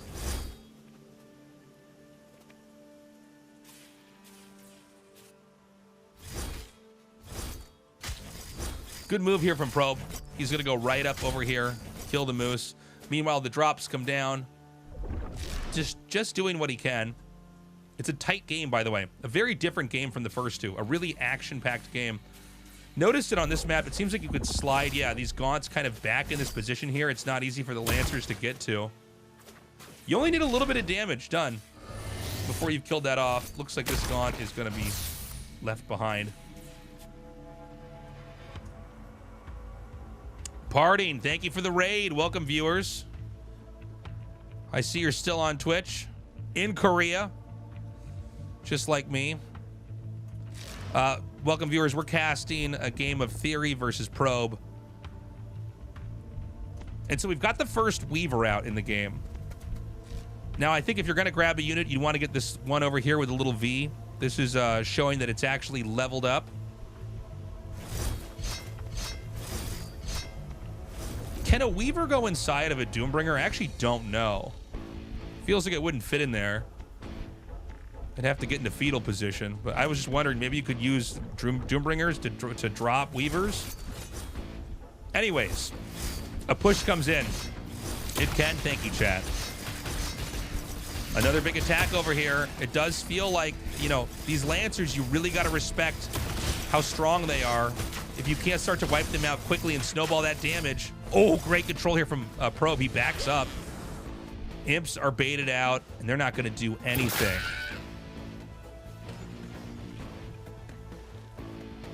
Another attack comes down over here.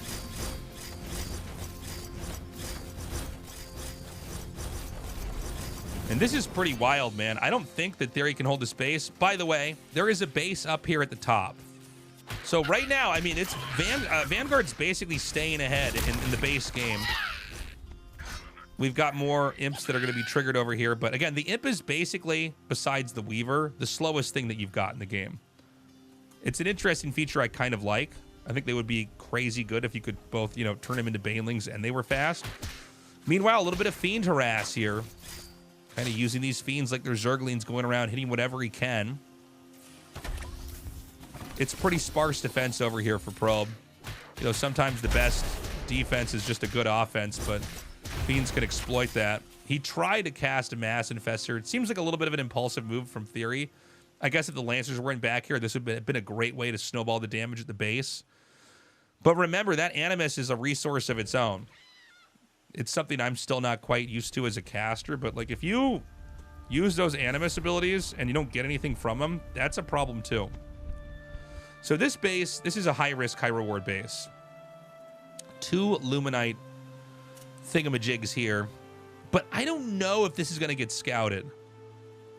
It feels like the way the armies move and the fact that this has been the base of focus for most of the last minute or two, with Lancers pushing down there, this could be actually in the blind spot here, where you just don't see it until it's too late. And Theory's doing a really good job of actually getting like defenses here right away. The Shroud Stones are very good. You know, the Lancers are really up there as far as beefy units go, but having the Shroud Stones along with the meat farms that we see here, that makes it tough, especially for melee units to try to get into where they need to be. I'm really glad they put some melee units in this game, because I think having melee interactions makes for some interesting setups defensively where you can kind of try to wall that out. Okay, so here we go. Another push comes down here. The drop is going to see it, so there's no surprises for anybody in this game. The only place you could drop would be right over here. And now how does this work? What does he want to do here? He wants to tear these trees down? Feels like this command's not going. There it is. So he's going to tear these down because he needs to get, you know, everything else through here. Here comes the push. Doesn't feel like the greatest angle here. This is what I'm talking about. See these Shroud Stones? They're so strong against the Lancers. The Exos are good too, but then when you bring the Hellborns into the mix, it's like you're just doing a lot of damage.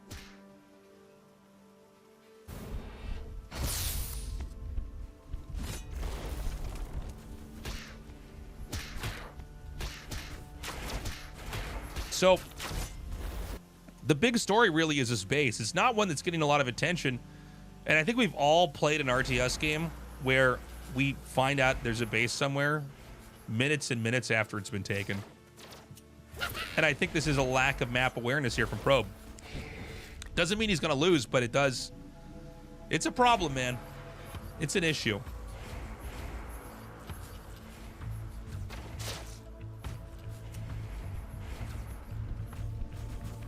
So he's going to try to come in again. We should see... Yeah, he uses the one Weaver to pull in the med tech. I think the med tech's barely going to knock it out. Let's see. Yeah, it does end up falling. Then he stays back. One thing I've noticed about Vanguard versus Infernal late game fights, it is this kind of drawn out tug of war. The Exos can kite, the Lancers can tank. Obviously, the med techs can heal. But it seems like the game plan from the Vanguard's perspective is to just slowly trade out and get more ranks up for the Exos. And you kind of play this game of doing damage, healing up, and it's undeniable, like, especially with Fiends and Brutes, killing that stuff over time boosts veterancy. So it seems like a great way to exploit what the Infernal is trying to do, which is just to toe the line and hold this position. Now, we talked about that super base that was taken over here for Theory. Same thing's happening here for Probe. And in these late games, it does appear like you're just going to have a big roaming army that can kind of control where the Infernal's attention is. So he's going to come up here and creep this out, wipe this out. There's another base being taken over here. And there's, something's happening down here. There's a Bob that's going to die to a Fiend, but point in case is that you can see there are plans here from Probe to expand to the bottom right part of the map. Now, unlike the last map we had, there is no middle base. Just a big tree stump. So this is a game where, like, the map is just literally going to be cut in half. We've got ore down here. We have ore up here that's actually going to be seized by Theory, but this positions like this are extremely important because you don't want a split map. You want to create an imbalance. You want to create a positional favor. It's kind of like a game of Go where you want to surround their side. So much of that does seem to come down to their bases. You want to just have that extra part on the board. And in this case, an extremely powerful part of the board because you can soak up so many resources.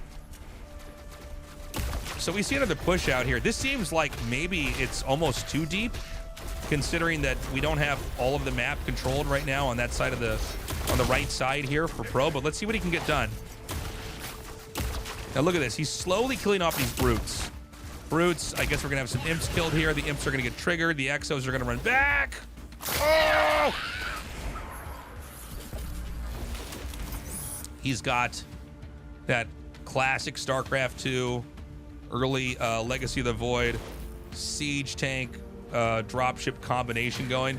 The Fiends have been used very well to hit these bases. You gotta say Theory's doing a really good job with him. Just hitting whatever he can.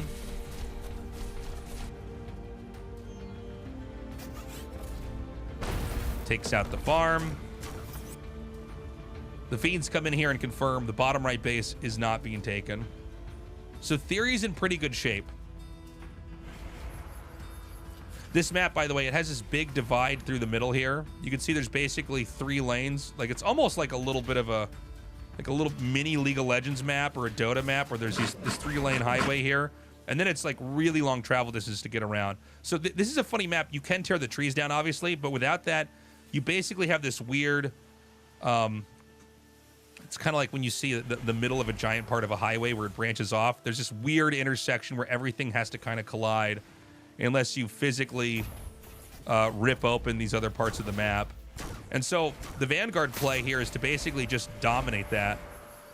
And by dominating that, ideally, you wouldn't be able to slip through and hit this. But we can see Theory's been pretty crafty at getting through there anyways.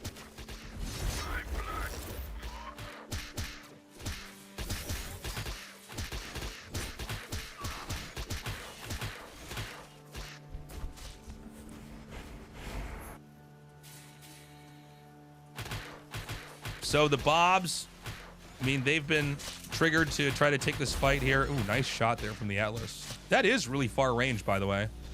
I haven't been able to cast this unit that much. I don't get many games where people make it, but that is like some real siege tank range there. So back down here. This base is taken, but like, it's pretty naked. And speaking of which, that's why you can send Fiends down here to hit it like this. This costs nothing, by the way, because normally, oh, even one Gaunt comes in here. I love it. The Fiends, they're mainly coming from brutes that are being force splitted early on, because it does seem like there's a spike in Luminite that you have in the game, in the way the income is distributed, and you don't really have anywhere to spend that Luminite other than more bases and brutes, which of course can become Fiends. Imps as well, I guess, like we just saw there. So he's just like turning those into almost free Zerglings and just hitting these weaker bases. And this seems to be the balancing act that Vanguard has to navigate, is you have this like slow, sometimes seemingly unkillable army, but you have to deal with the harass. And then you have a moment like this where, speaking of unkillable, take a look at what Theory's got here. This is so much, I think he might be able to just crush this position. He's got to be careful with those Gaunts not to overextend into the Atlas range. We see that the Hellborns are basically duking it out up here with the Atlases.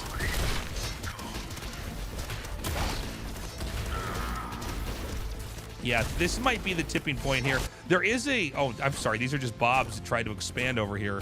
Probe may have actually been unaware of just how much of the map Theory had.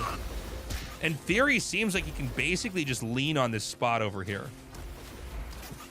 But, you know, the sustain is real. Vanguard sustain is just on another level.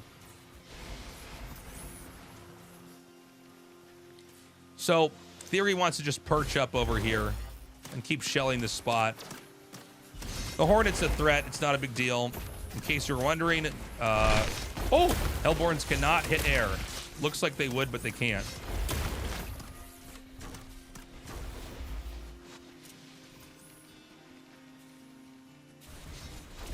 Okay, more damage is coming down. And there's really nowhere else for him to go. I miss this.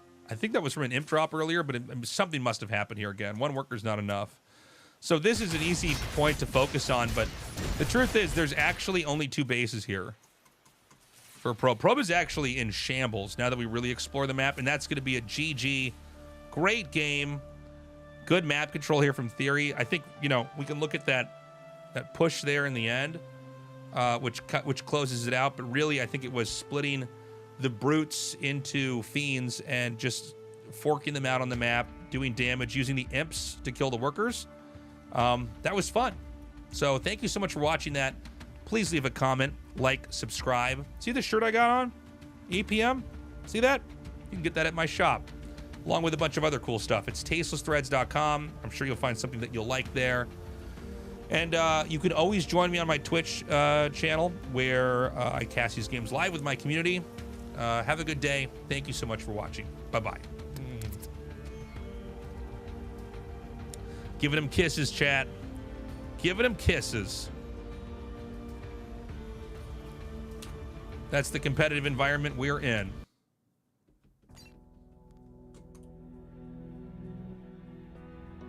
So yeah, thank you for the raid party. Let me get these alerts unpaused here. Hey, you fucking idiot in the chat. You are terrible at everything. You want to talk about my minerals in the bank? Let's see you play. You fucking asshole. Krazaz just subscribed. Hell yeah. Go Infernals. I want to fucking barf. Thank you again for the raid, horse feed. I want to fucking barf. Thank you for the raid partying.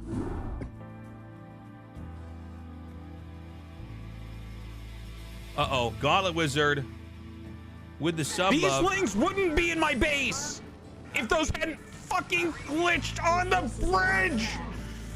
Ah! Gauntlet Wizard just subscribed. Thank you, man.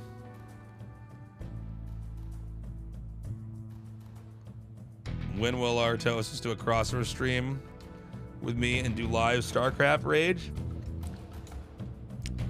I don't know, man. We're 12 hours apart now. I am casting ASL with him later tonight. By the way, guys, ASL VOD is up for day 1. I'm casting day 2 tonight.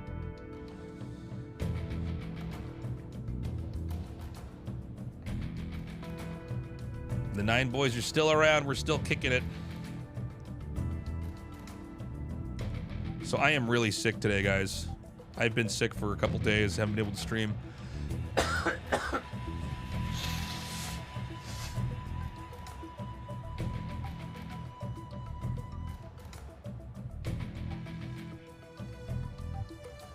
I think I'm going to keep making a few more videos for content. I don't know if I'm up to play any games.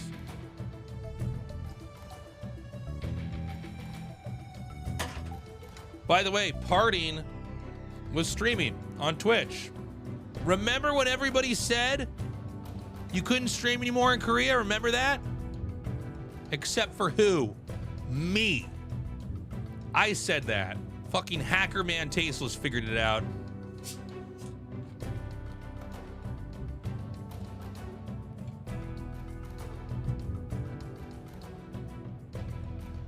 I was texting with Partying too. We were texting back and forth. He's like, I don't think I can stream. I'm like, I think you can. Yeah, I'm in. All right, you ready for the sound effect? This is how you do it as Hacker Man. Second. I'm in. Wait. I'm in. Is that the sound you're talking about? Well, it's not confusing if you understand how the internet works. Like, porn is banned in Korea too. You just need a VPN. Not that I've ever looked at it. But it's like, I don't think you can actually stop everybody. Okay, as an example, you see these people that do live streams in China? Have you noticed that, like, you can't get on Twitch in China, but people do it. It happens.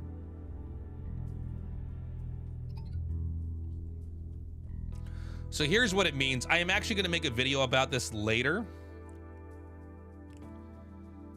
But this is the state of gaming journalism, is that they can't even report on a story right. Excuse me, I'm burping. They can't even report on a story right.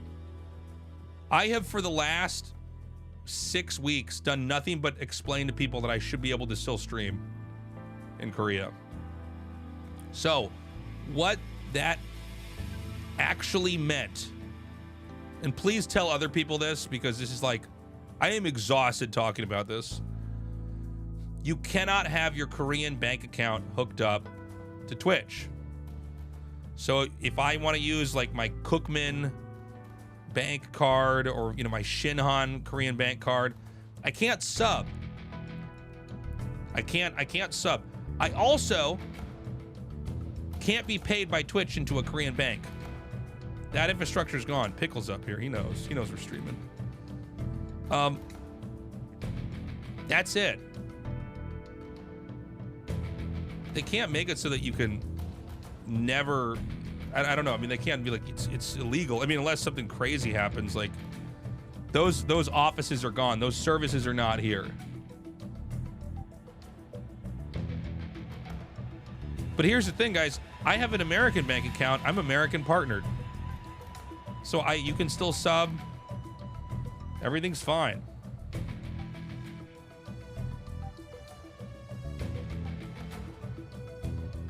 I was saying this.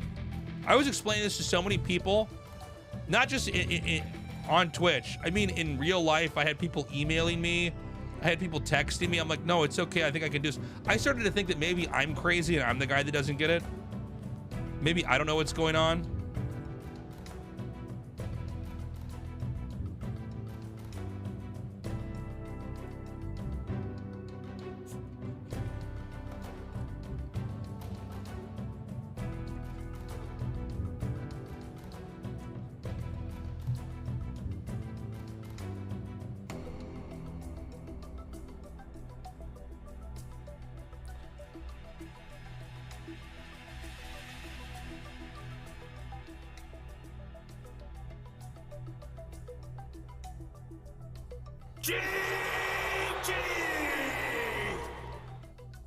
Heinz just cheered X300, but tasteless. I thought you had a beautiful Korean sugar nuna taking care of you financially.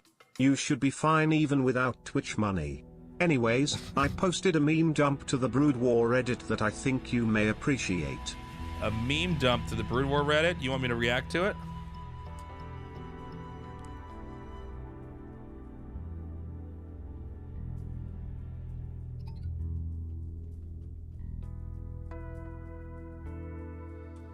Should we make our own Reddit? Should we make like an R Tasteless TV or something like that?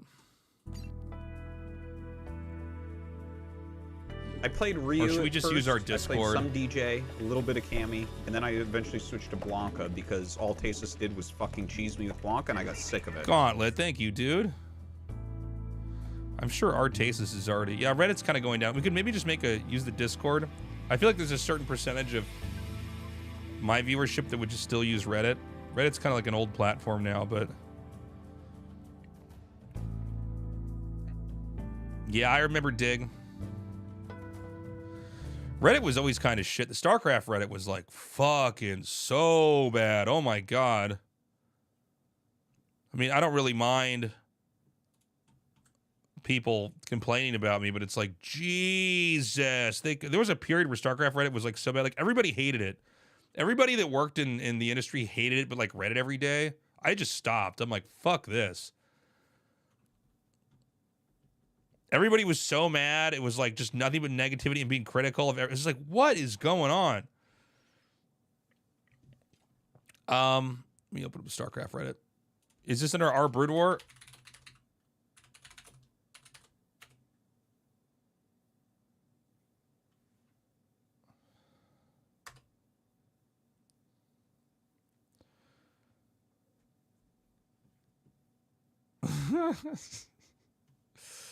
Second.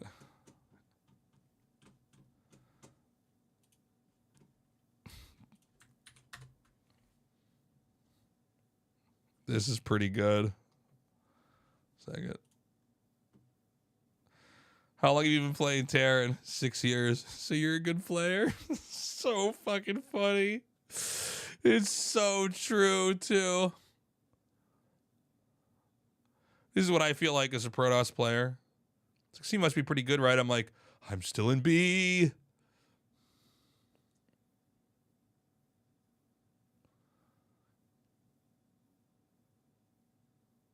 Oh, this is cute. I like this. Theory. Hold on a second. I hate this. I hate this. This is such a fucking waste of my time. Oh! We've done it, chat. We've started the hype train. If you guys keep subbing and giving bits, we will get this tasteless Pepe to grow a big bushy beard, and then his head will explode, depending on how many subs there is. We got 4 minutes and 30 seconds left.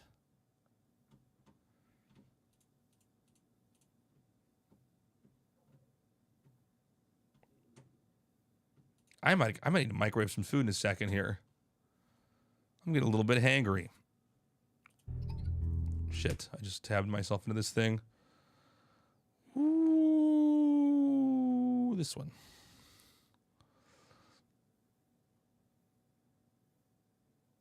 Actually, I should probably stay off this forum because I don't want ASL spoilers. I'm not the boss of the StarCraft Brood War thing. I can't control what's on there.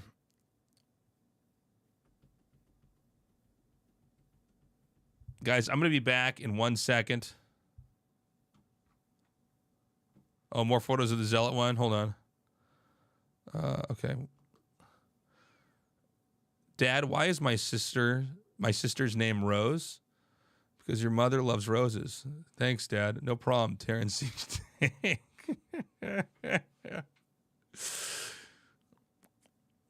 Artosis, Cassie, Artosis streaming. It's true. It's true. People go, is he acting? He must be acting. I'm like, he's not, man. He's always been like that when he plays. I remember when Artosis came over to my house, not my house, my tiny one-room apartment in Korea when he moved here. And like, we would take turns. I played like a couple games on my PC while he watched. And then I was like, do you want to hop on? And then I watched him like get so mad. I was like, holy shit. I got to see the Artosis rage before you guys ever did. All right. Macro, micro. Are my build orders outdated? No, it's the pros who are wrong.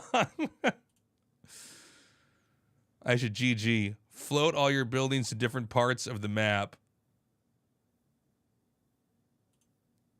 Was I scared for my life? No, I was like, damn, dude, you're a fucking basket case. 2-gate proxy. Honorable macro game. Look at this. This is me before I had hair plugs. Can I zoom in on this?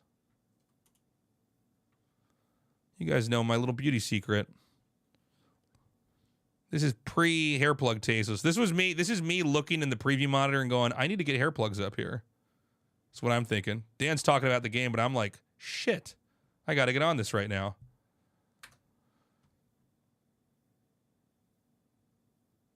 Dude, if you get hair plugs, do it in Korea. It's cheaper and better. I think a lot of people go to Turkey for hair plugs. When other races switch to Terran and then play against Gas, Steel, Crossbond, Nexus first time. Women like balding men. Is that true from stats? I don't know. I could always shave my hair short, but I kind of want to have the option to have hair. It's also, I mean, I'm in Korea. They got great hair plug places here. Joining a Terran player stream, it's TVT. Yeah, that's my morning. I click that off when I'm watching. Get my coffee. I already have a real question. Last ASL, Harambe. Mario's big fat burrito prolapse glided around Luigi like a snake attacking its prey. Stop, he's already dead. Infested command center. These are good. I don't know. I had a joke about a Protoss A move. These are good. Guys, give me 1 sec. I need to go microwave something from the fridge to eat. Don't go away.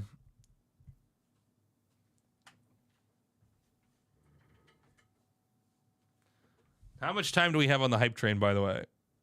Boop. 15 seconds. I think we're not going to go up at all. I'll be back.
Fucking piece of shit.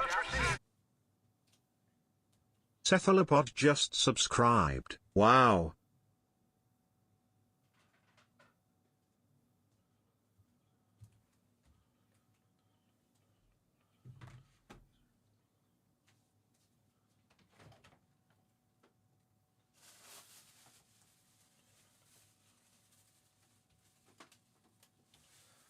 All right, guys, I just gotta finish getting my meal set up over here. Thank you, Slut the Plod. 10 months with you. Welcome back.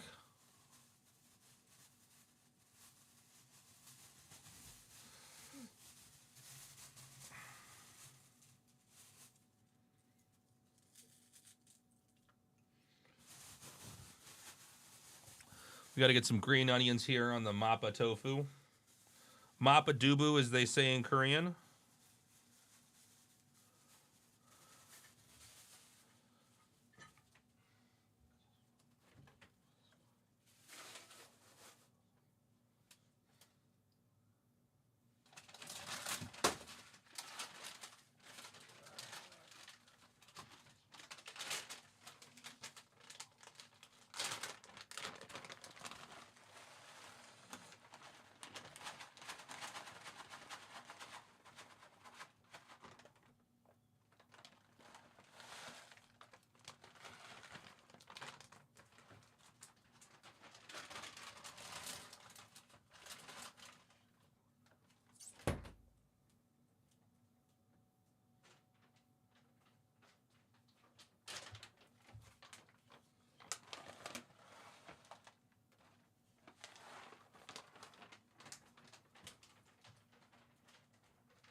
All right, guys, I just got to eat some food.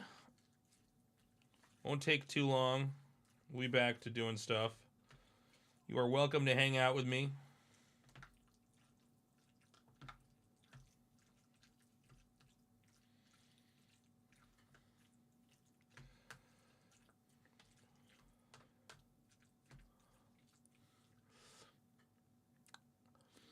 What race do you like better?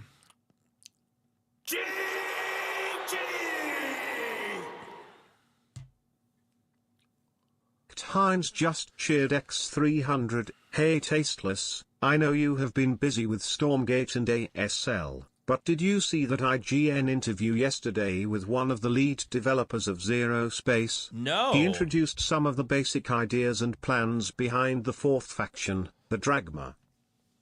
Can you send Dragma balls across your face. You got me. I should have just read the text. Oh my god. So there is no interview with him.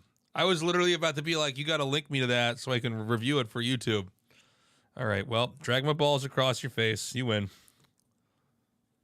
Yeah, I'm still living in Korea.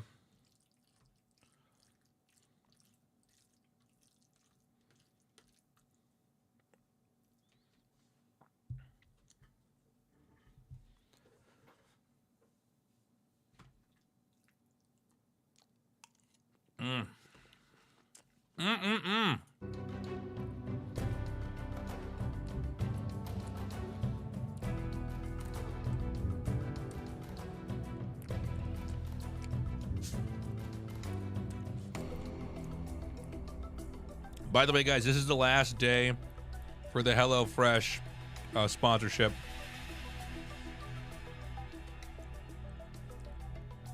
So if you want to use my code, save some money, check it out. Free breakfast for life. What's interviewer John up to these days? You mean John, the translator guy, by his proper name? I was supposed to have dinner with him this week, actually. I haven't seen him in like a year or two.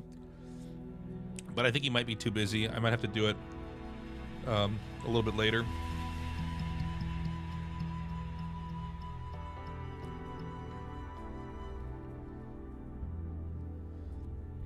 But yeah, I'm still in Korea.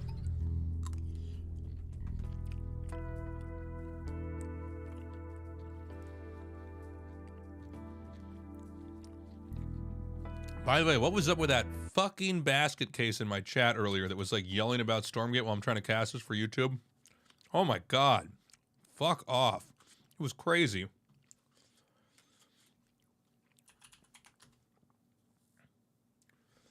I had to ban that guy while casting.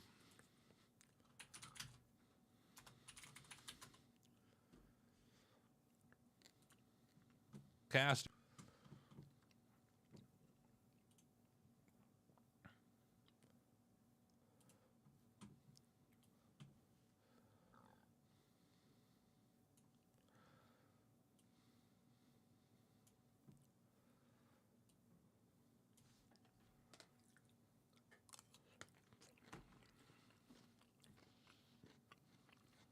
He won't go. He won't go. He won't go. He won't go. He won't get out of the fucking mineral line. Come on. 18_GG just subscribed. Only white guy Korean Twitch streamer with 395 plus viewers in the world. Am I? There's got to be other Koreans streaming. I can't be the only guy that knew about this. There's got to be other ways people work around this. Schedule is completely flipped. Second.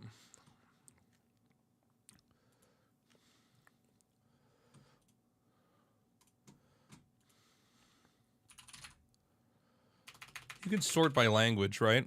On Twitch.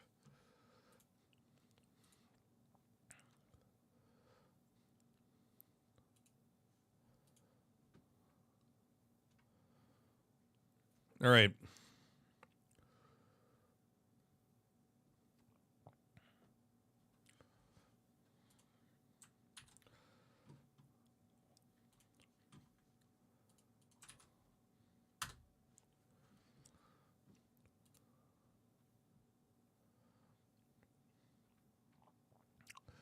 I think it's me and Booba streamers chat. So this is Korean language.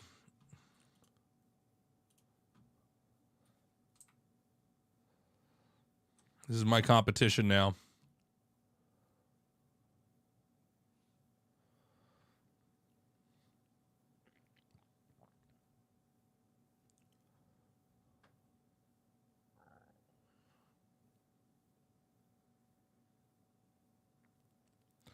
Yeah, I don't know what you guys are doing in my channel, to be honest.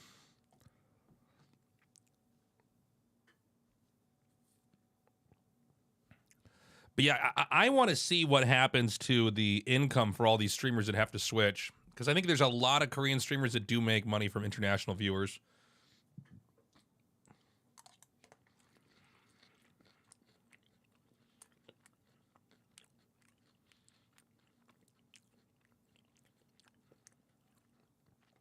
Well, it's not just me, guys. LCK is still on Twitch. Valorant's still on Twitch.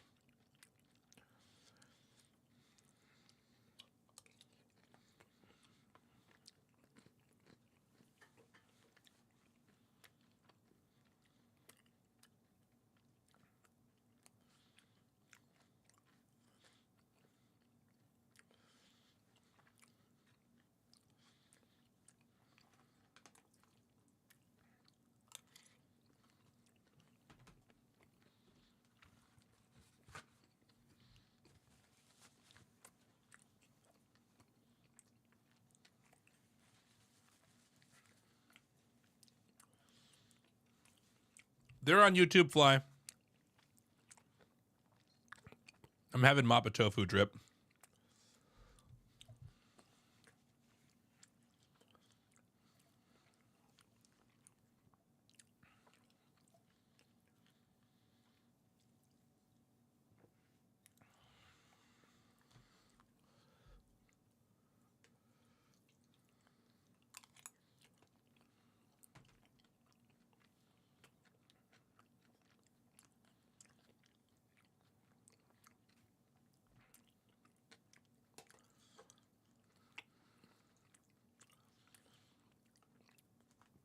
Yeah, for sure, one of my favorites.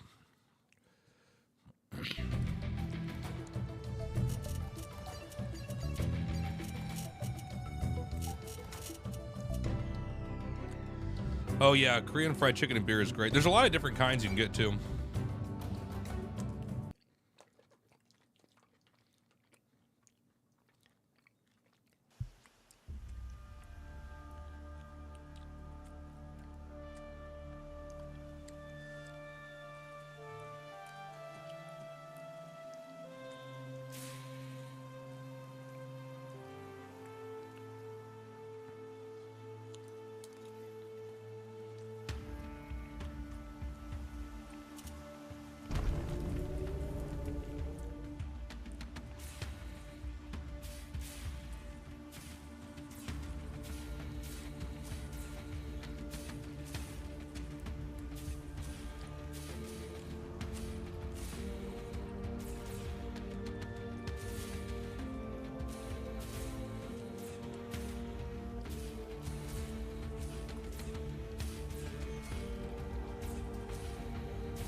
fucking clown race. Clown race.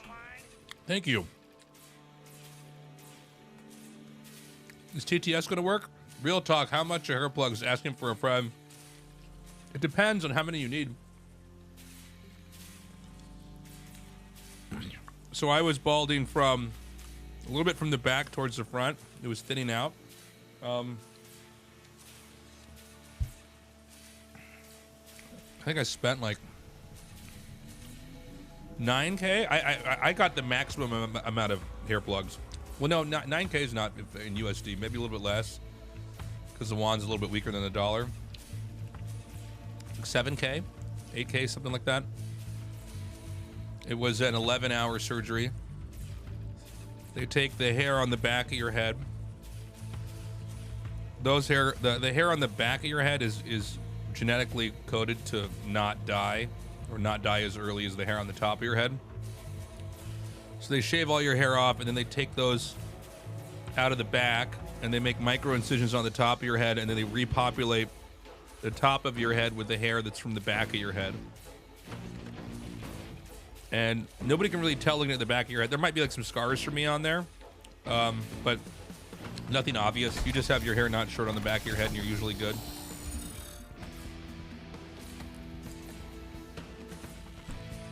Oh, I'm sorry, YouTube. I wasn't looking at you guys. Tasteless thoughts on someone who's been practicing build orders in single player, not grinding. Any suggestions for getting on ladder more? Practice a multiplayer build in single player versus PC. Go online, accept that you're going to lose like 10, 20 games before you even get to where you need to be. Accept that you're going to get dumpstered, but know that you're going to be put in a place in the ladder where you belong. Painful recovery? Nah, it wasn't bad at all. It's an outpatient procedure. Nah, it wasn't bad. I just brought an iPad and watched a bunch of movies while they operated on me.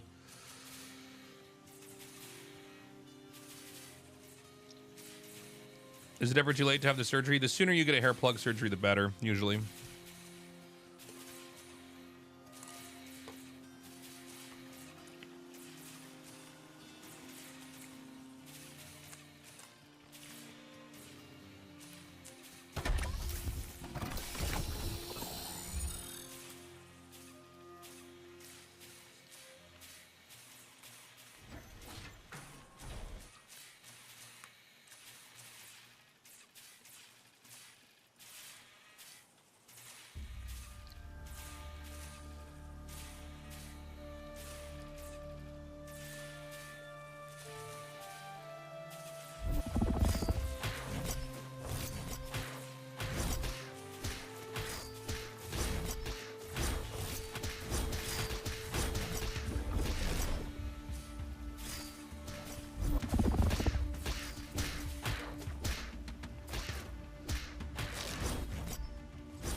But yeah, the hair plug surgery is not bad.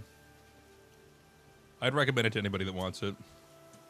It's also a good excuse to be in Korea. You could have like a whole holiday and then just do the surgery on the last day and fly out.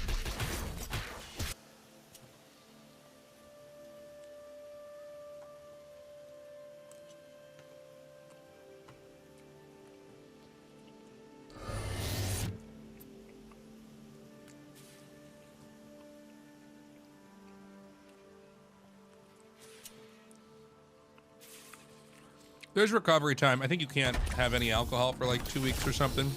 Can't do any heavy lifting. So like, you can't do like bench press and squats, and you can't go to a hot sauna. I mean like any surgery, you can't drink alcohol because that would thin your blood. But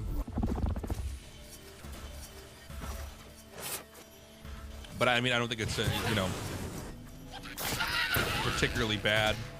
I recovered really well, so that's all I can say. I mean, I don't know, everybody's different. Did my head swell up? You have to wear like a hat. They have like a bandage you put on your head, and you just put a hat over it. It's not bad.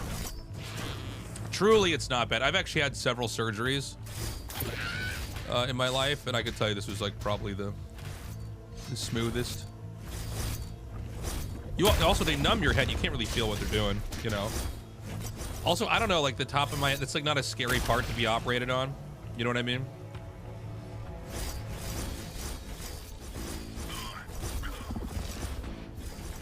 Not every man after 30 becomes bald and has hairs on their face. That is one of the plays, is to go bald and grow out a beard and get jacked.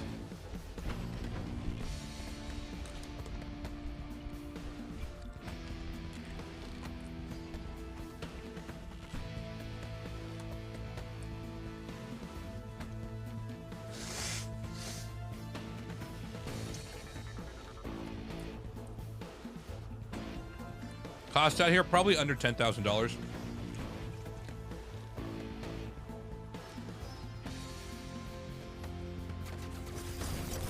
But some places are cheaper than others. I went to a really nice place in Gangnam.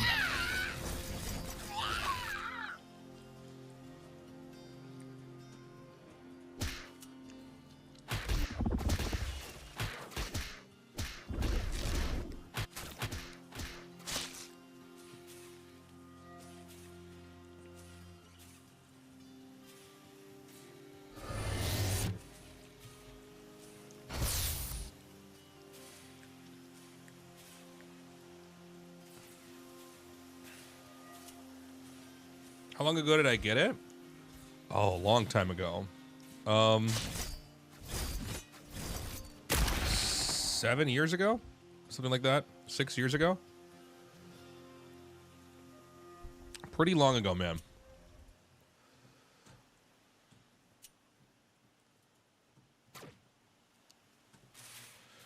$10K is insane. I mean, it's not cheap. You can get it cheaper. You can go to Turkey. I don't know. I didn't want to have like a botched hair plug surgery. Some people get it botched. Joe Rogan actually had a hair plug surgery that was botched. You could see he's permanently bald.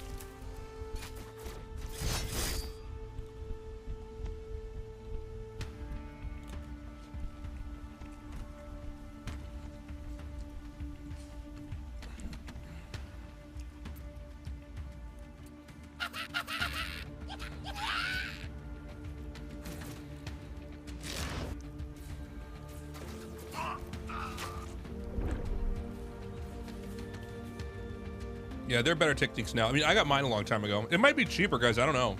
Might be like 6 or 5K. I don't know. It depends on how many you need, too. No, Sun Drunk, I'm not going to be doing any Valorant this year. I'm going to be focusing on my Twitch and my YouTube. And, getting ready for these other RTSs coming out here. I like Valorant. I like all the people that I worked with down there. But it's so time-consuming to cast that. Those are like 9-hour days of casting. That doesn't count the commute, getting makeup done, meeting with the producer. So when I was doing Valorant, it was fun, but like I couldn't focus on these other things I'm doing. So I had to make a choice. And so here we are.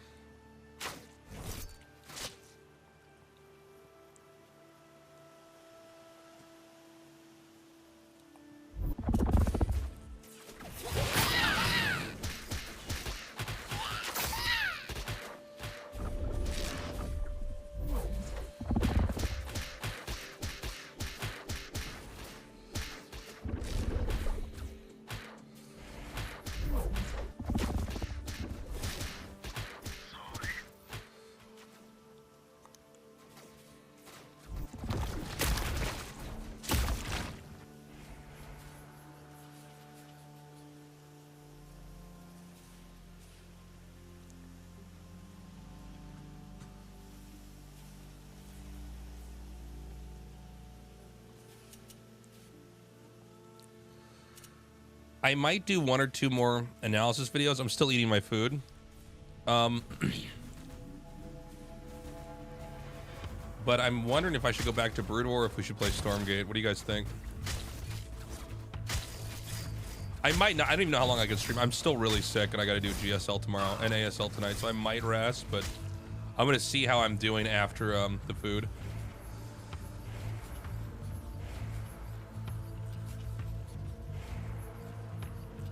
Personally, I'd go gold grill first, because then if I go broke, I could still pull some teeth to pay for the hair. You could be right. That could be the play.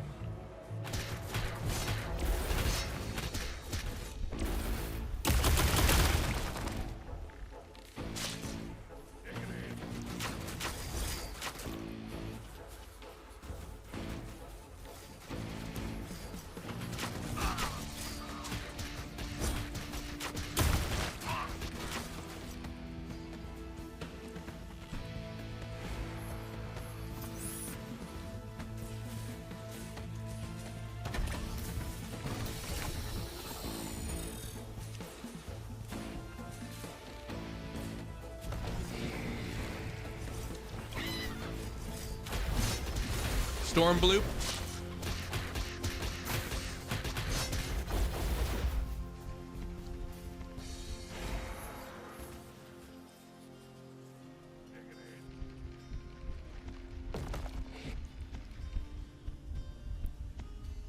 By the way, guys, see the code at the top right?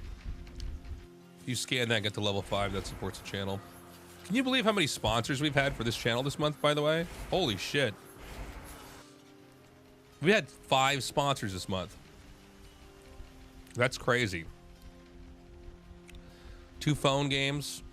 This one included the VPN, HelloFresh, and then Shrapnel, shooting game. It's crazy, man.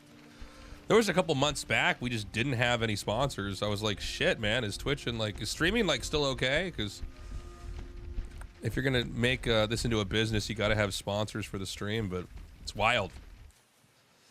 What a relief.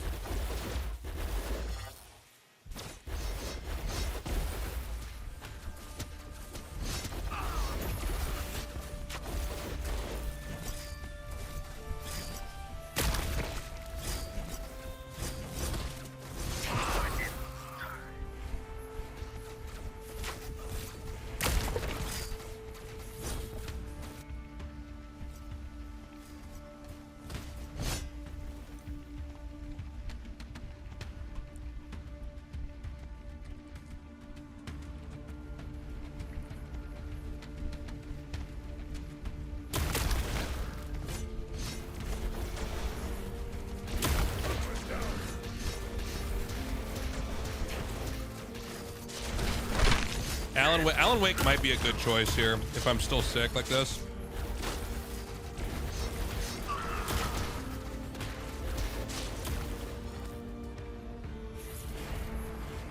I didn't realize how long Alan Wake 2 was, by the way. I thought that was like a 10-hour game.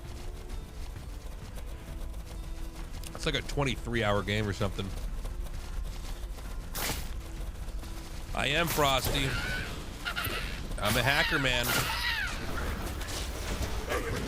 Actually, what we do is we stream to restream. Today, I'm also testing out just using the Japanese server, but I stream to restream.io. I pay a subscription there, and then Restream channels my stream out to 7 other sites, only 2 of which really get viewers. Actually, I guess 3 of which. We get views, obviously, on Twitch and YouTube, and then we get views on X.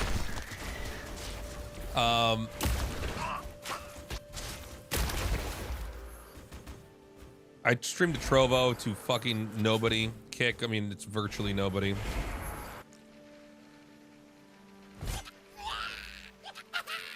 Who else do I stream? I stream to a Freakin' TV to nobody.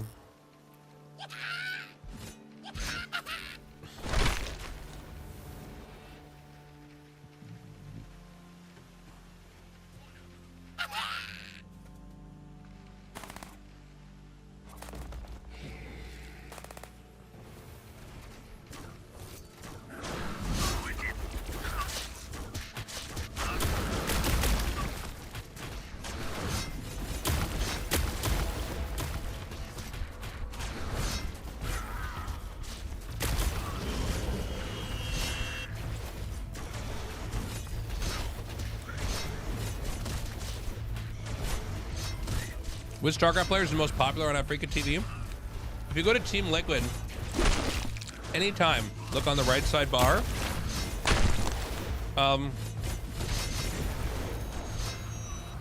You'll see a list of Brood War players. All of them except for Artosis and me are on Africa TV, so you can tell that way.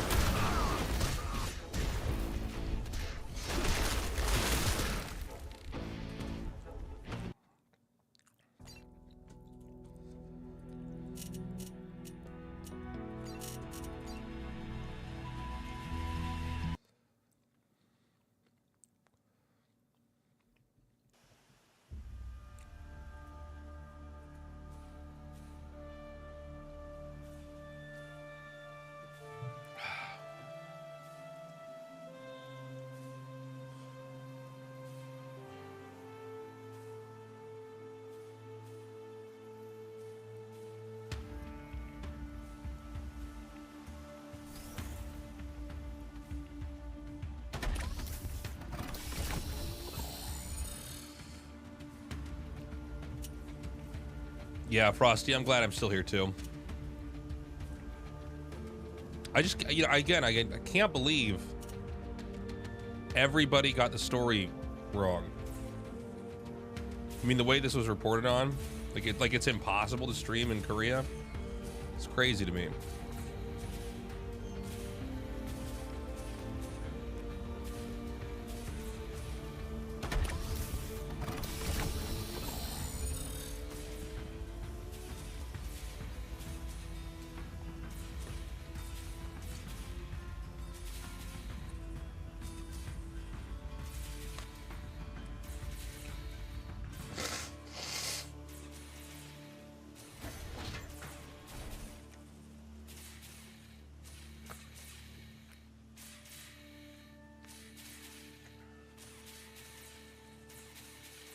Well, the worst case scenario is that this is the problem. I wouldn't know this, except that I've had experiences of streaming on different platforms and having shows get moved to different platforms. Everybody that has to stream exclusively to YouTube is going to lose so much money because most people that watch live streams are on Twitch. It's kind of like, how many people actually go to Bing over Google or go to Yahoo? The internet seems to have this rule that there's usually like one dominant platform. Not that another dominant platform can't also come along. I mean, like there is Amazon Prime to Netflix, or there is HBO to Hulu, or you know what I'm saying. But when you're forced off Twitch, you're losing access to a huge audience. And we felt the effects of this when Africa TV was moved off of, the GSL was moved off of Twitch. GSL was like one of the biggest things on Twitch. And then when the Overwatch League deal was sealed, they put Overwatch League on YouTube and GSL on YouTube. And our viewership just dropped tremendously. And it's like, people don't realize this kind of stuff. It's massive. I mean, most of these Korean pros have some foreign viewership. They may not even know that, by the way. They may not be aware that there's people like us that lurk in their channels or sub to them. Just the same way, there may be people that watch this stream that don't speak English, you know? But they want to watch Stormgate or StarCraft content or whatever it is a person does. And so, if you're going to stream, the only way to do it is to multi-stream everywhere.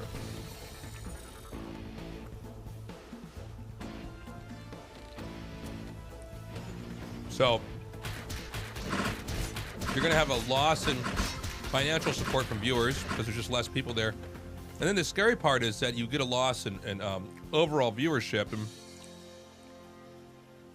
I mean, this is not like the biggest stream by any measure. There's people way bigger, but this is still, I guess, considered a big stream. Numbers today are pretty bad for me. 400. Usually we can get like 500 or 600. And then when Stormgate was here, we were over 1,000. But the viewership numbers is what you're able to package together to then go to sponsors to get money that way. Because there's several ways to monetize a stream. I think from your guys' perspective, you'll just see people subbing, but there's a whole bunch of other ways to do it.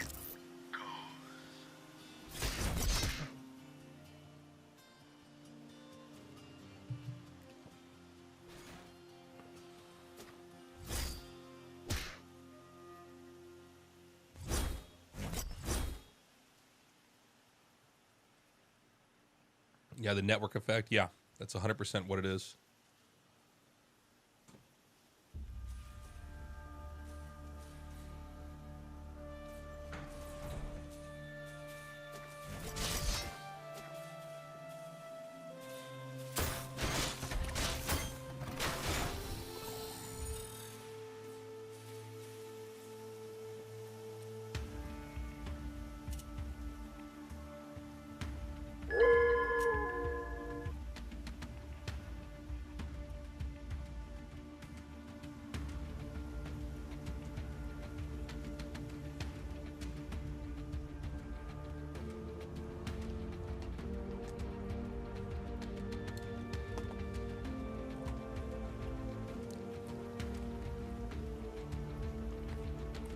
Check my data after each stream. You mean like what my viewership is?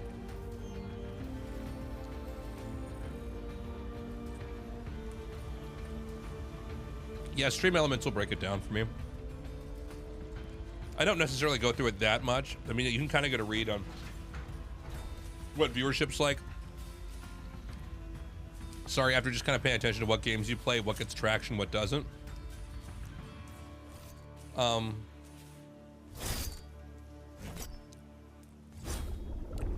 Like, if I have a couple days off from streaming, like I've been sick, I'm still actually sick. If I have a couple days off from streaming, when I come back, like I had to miss days is what I'm saying, from my normal schedule, I come back, I always have less viewership, like today. You gotta be really consistent. That's why it's important to know how much you can stream, want to stream. Yo, man, you still got your handsome nerd shirt? Makes me happy to hear, dude. That's a throwback. I have a new merch shop up now if you want to take a look at another hoodie, man. tastelessthreads.com.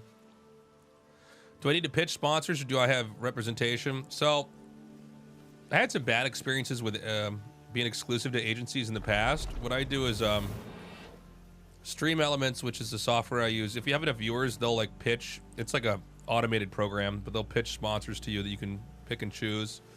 Then I've worked with a couple of different agencies. When I first started streaming during the pandemic, I got really aggressive. I would like pitch out sponsorship decks to tons of companies and started to rake in stuff. But once you get on the map, you get a lot of repeat customers and clients. I know some streamers like don't do anything with it. At the bare minimum, you should have like your email inside your Twitch description, because people will come. Some of them are just bad deals, or they don't make sense, or it's scammy or something. But some of them are like just, you know, indie companies looking for people to play their games, or big companies. Your friend still has a Stimpak hoodie? That's so crazy. That's so long ago.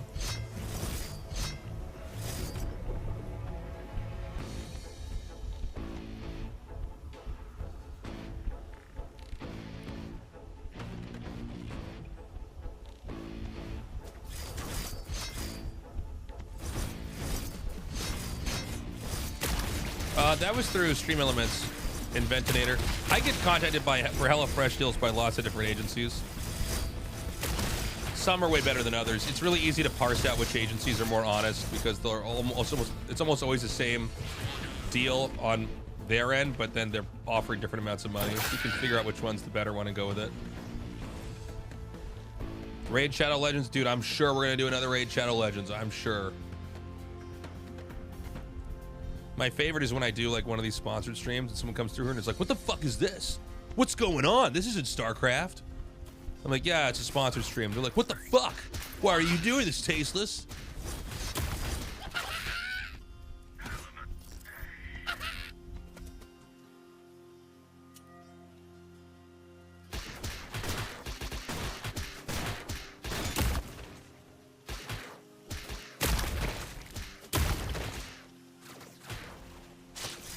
I remember this was a StarCraft stream, yeah. I'm like, it'll be back. It'll be back.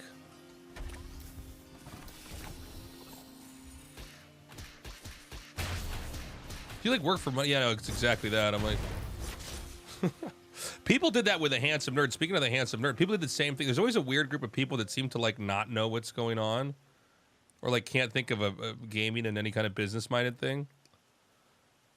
People are like, what are you doing? I remember like literally the handsomnerd.com, the little merch shop the enemy made. People are like, where's the money go? I'm like, what do you mean? Like, what? Who's getting the money for these shirts? I'm like, well, Dan and me are. We're trying to get by while we're waiting for StarCraft 2 to come out. Like, is this that crazy, guys? And again, it's not most people, but it's like some people you meet, you're like, okay, like, is this confusing?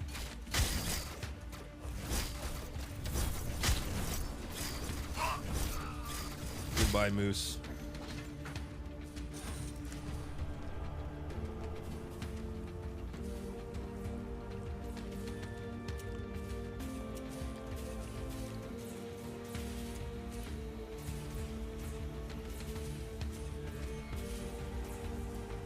New whole stream with what the fuck is going on, Tasteless? That's how I read those commenters. There was like that guy earlier. We were doing that Stormgate stream, and there's just some guy losing his fucking mind about what he doesn't like about Stormgate in the middle of this cast I'm making for YouTube. It's like, Jesus Christ.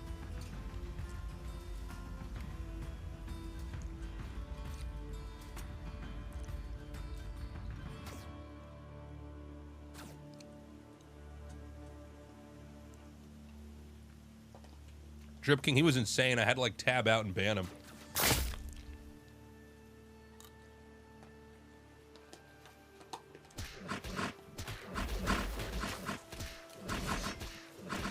All right, Bearbeard.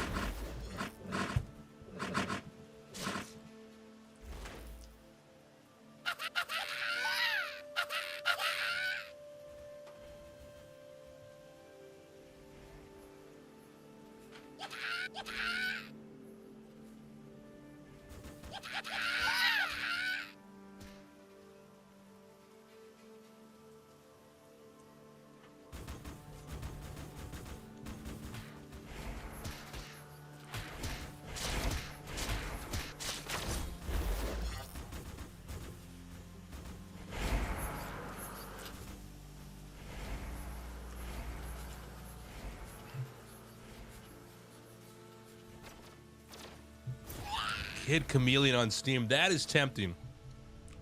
That is tempting. Kid Chameleon, I actually beat that game.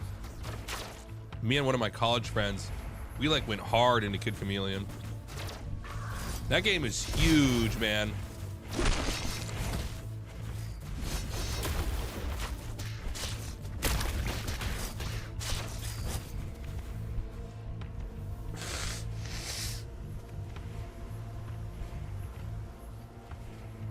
You should usually get both, Garg. Usually it's a flat rate, and then, so that way they keep up their end of the deal, and then the more people that try it out, or then you get a little extra each time.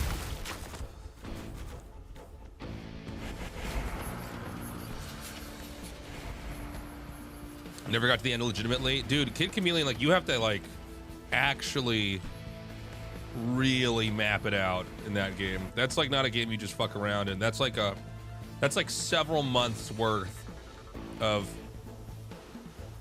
like, all right, like this has to be like one of the things that you're doing in your life at that time. Is like, we're trying to beat Kid Chameleon. We gotta know exactly the path to take, what levels to avoid, how to handle each boss fight, what helmet you want to have. Yeah, that's the childhood of somebody from our generation, was a Sega Genesis, and then a game that is so fucking hard, it makes no sense. Like, I appreciate it, but it's like, I am a boy trying to, and you know, of course, you don't have money back then, so it's like whatever games you have on your console. And it's like, well, I had that game for my whole childhood and couldn't beat it. I didn't beat it until college. I kept coming back every year and trying to play it.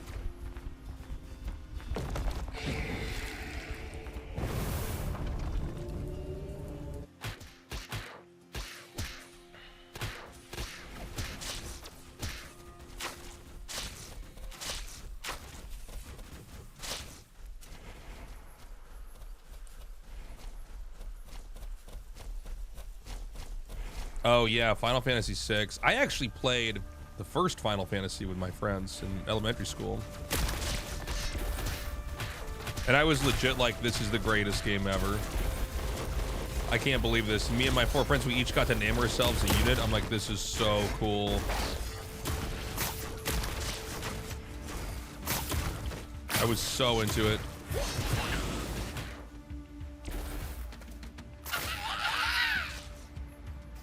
It's funny because if you go back, you're like, huh. Like, it's still nostalgic and stuff, but it's like, this is pretty grindy, actually. There's not really that much dialogue here.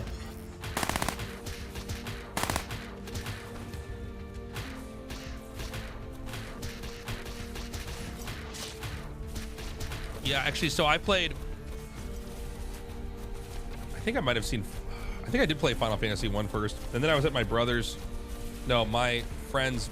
I was in my friend's brother's basement. It's like a big sleepover, and we saw the Final Fantasy 7 demo, and I'm like, what is going on? Life's about to get so good. I was watching Maximilian Dude's stream as he played through all the Final Fantasies. Or not, just recently the Final Fantasy 7 stream. It's weird, too, because, like, that game is such a big deal for me. I don't feel like I remember the later part of that game. The first 10 hours I have, like, completely memorized.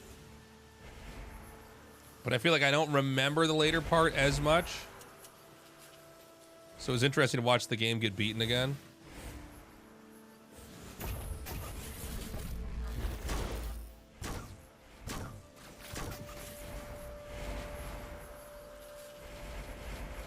Eating peanut butter straight out of the jar with a knife. Like a serious bad dude. I would say maybe not disgusting.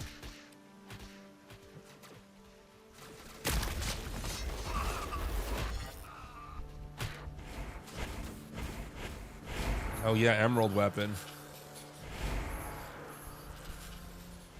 Yeah, which kind of knife? How hardcore are you? Is it a butcher knife?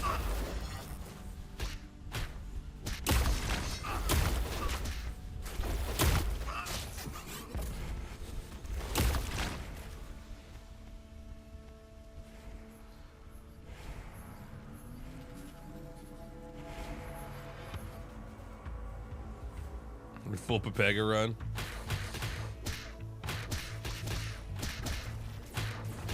You saw spirits? Oh, yeah. Oh, I forgot about that. I don't know. I can't really do the Final Fantasy franchise anymore. I feel like it's lost me. I don't know if it's because I'm older or because there's some burnout I've had with anime or what. JRPGs in general.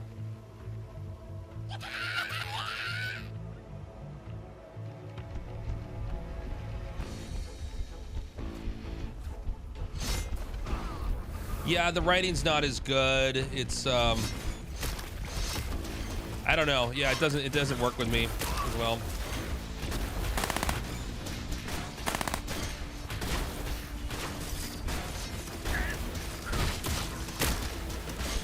Yeah, turn-based grinds for me. I mean, it's really like I'm on some kind of medication that's gonna knock me out. I played so many of them too, like Shining Forces and oh my god, there's so many turn-based games I went through.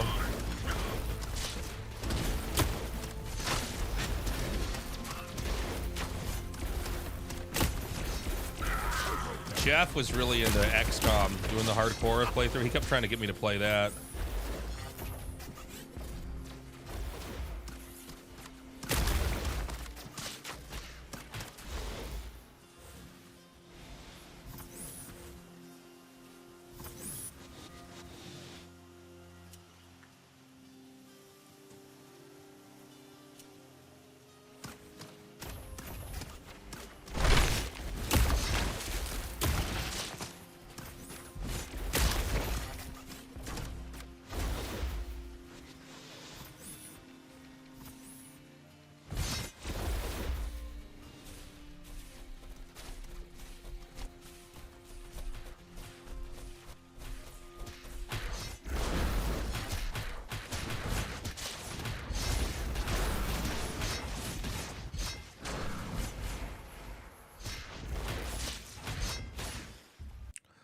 I'm gonna go through one more replay here, and then we're gonna do a little bit more Stormgate content.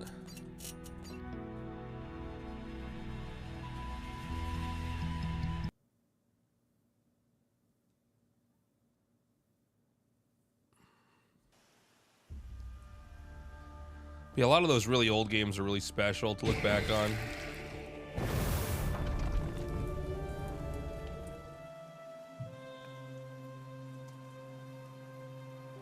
Earthbound. You know, I never played Earthbound. Is that worth trying now? I did beat Chrono Trigger. I feel like all the other classics. Earthbound I missed.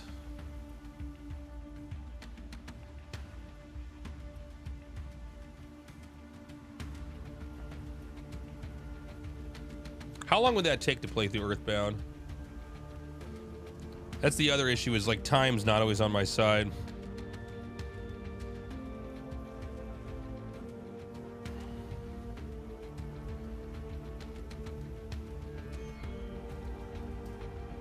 Yeah, I beat Earthworm Jim. 30, 40 hours? Fuck, see, that's the problem.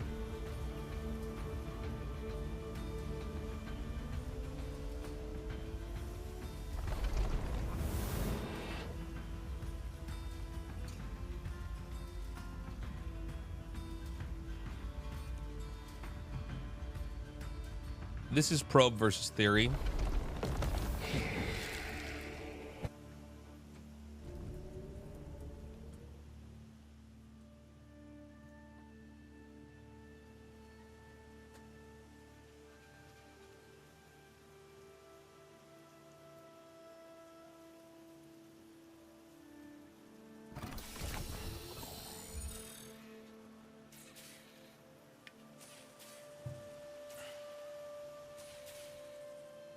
Welcome, General Wisdom.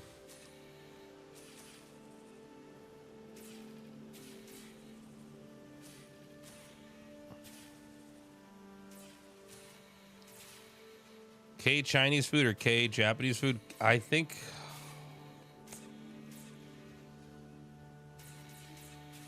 I might like K Japanese food better, actually. Yeah, that's my issue. Invent. I think. Oh, somebody just got to their goal. Thank you so much for the level 5 queen. Appreciate you. Thank you for doing that on my final day for the Ant Legion sponsored stream.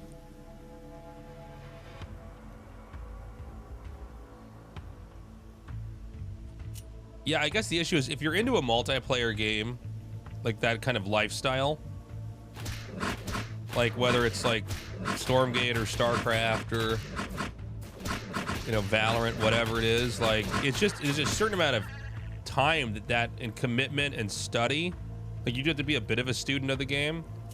It's hard to then also be doing long RPGs. It's hard to like be able to keep up and still, yeah, that's why you can learn to play multiplayer games. Yeah, I mean, that's the thing, right? You got to kind of pick one.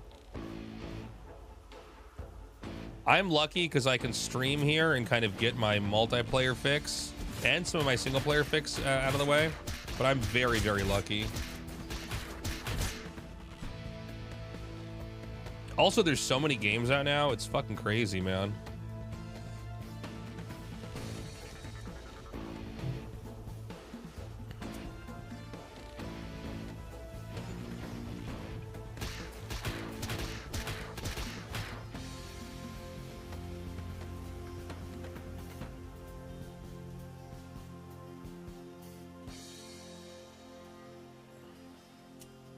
Koreatown and Shinjuku? Yeah.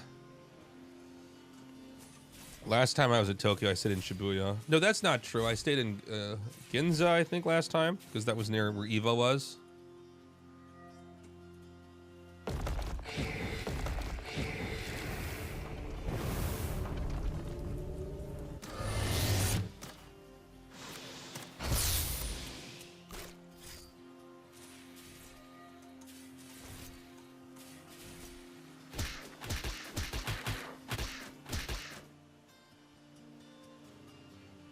Murder mystery stuff blowing up in Japan. I don't think I know about that. You mean like the fiction?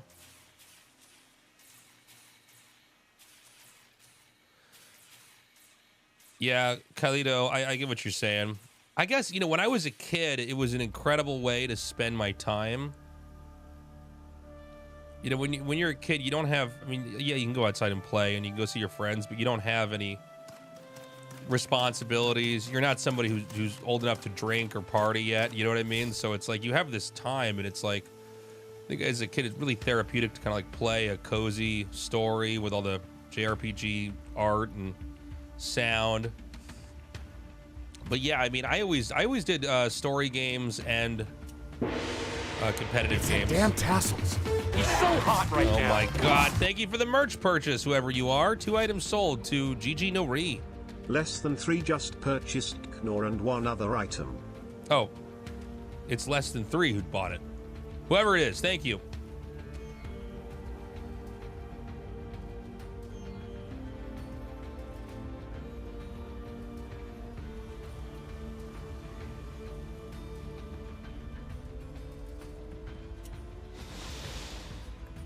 Yeah, usually what I do is I have the stuff that I stream here, and then I have like maybe 1 game on console on my living room TV I'll be playing. I have a second desktop that's just like, it's like in my living room, and if I want to do stuff on there, I can.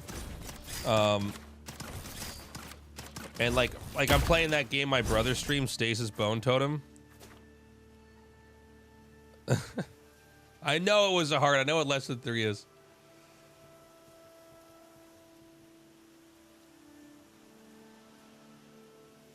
Oh, that's right. I forgot. You just mentioned vitamins on YouTube. I actually have my medicine here I'm supposed to take. Fuck, I'm supposed to take that right after I ate. Shit, 1 second.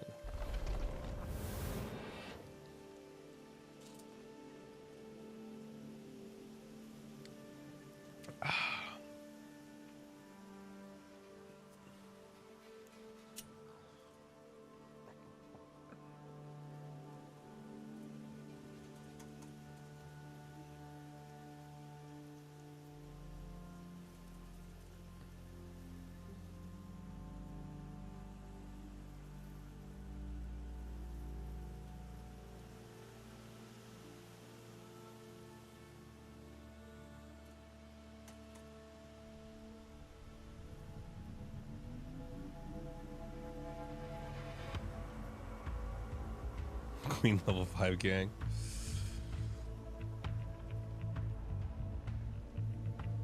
We're gonna be doing a deep dive in a second here, Hot Flaw. I'm just eating some food. I'm sick today, so I'm like trying to take it easy.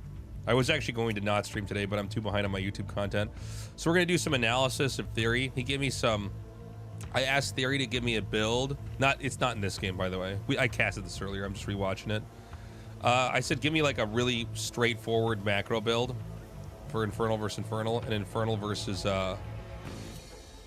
Vanguard that we're gonna go over.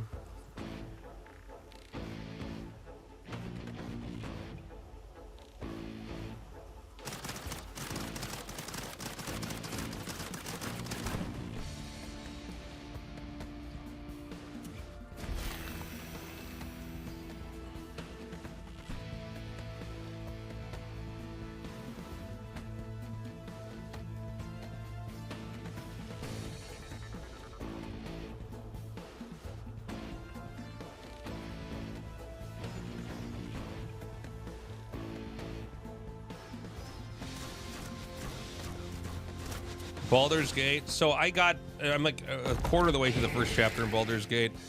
It's good. I was in a period where I'm like, I think I need to like come back to this when I have more time. It's a good game, but I also realized like you need to have a lot of time to focus on it. So I decided I would save it. I don't know if that means I'll never go back to it or not, but I've had this a couple times where like you look at a game and you go, fuck, this is so good, but I also, like for me, I have a certain amount of time I can play games for totally for me, if that makes sense. And then I have the games I can play for me and also that I can monetize and like do on stream, right? Like I would be playing Stormgate anyways, but I save that to do it here. Or StarCraft as well.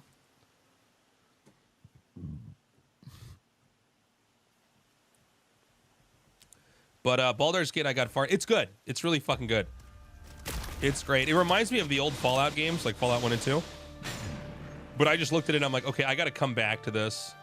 Like, I might try it again, like in the esports off season in like November and December when there's no casting for me. There's no studio work at all. I spent most of the esports off season for this year just building up everything else I needed for the stream, like getting the rest of the equipment, building the scenes, figuring out how to like get everything kind of automated for the YouTube, and I've basically got it. So now I just turn the thing on and go. Did I beat Alan Wake? I beat Alan Wake 1. We did finish. We're in Alan Wake 2 now.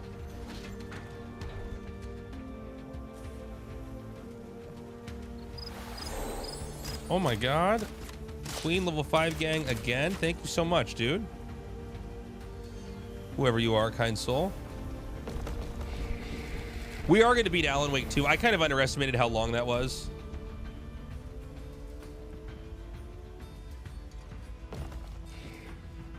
I would have had more time. We had a bunch of sponsored streams I was lucky enough to get, so I had to kind of do that. And then I just got really sick, so I barely streamed. Esports question: how big does a tournament have to be to get a lot of attention? I see a lot of $1,000 tournaments that nobody cares about, but people gotta care a bit before you hit the level 100,000. I think you underestimate how much the prize pool matters, and I think a lot of tournament organizers, or sorry, overestimate. I think tournament organizers do as well. I'll give you an example.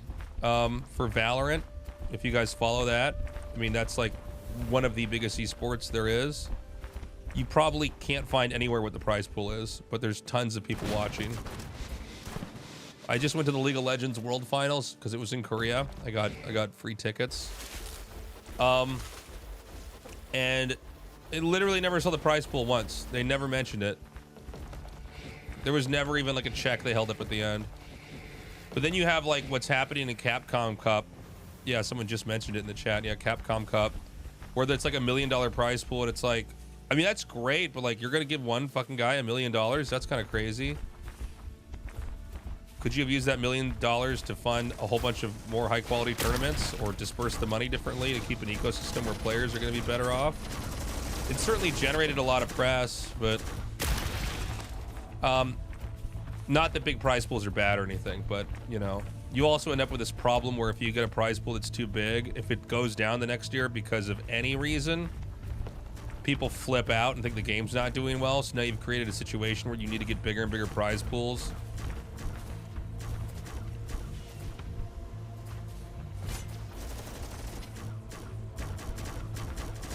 Do tournaments actually make money, or are they often sponsorship funded?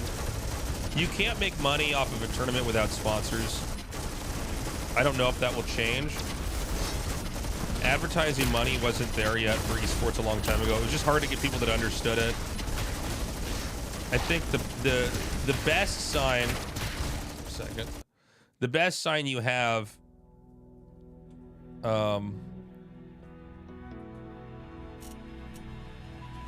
sorry, I'm sick. What was the question?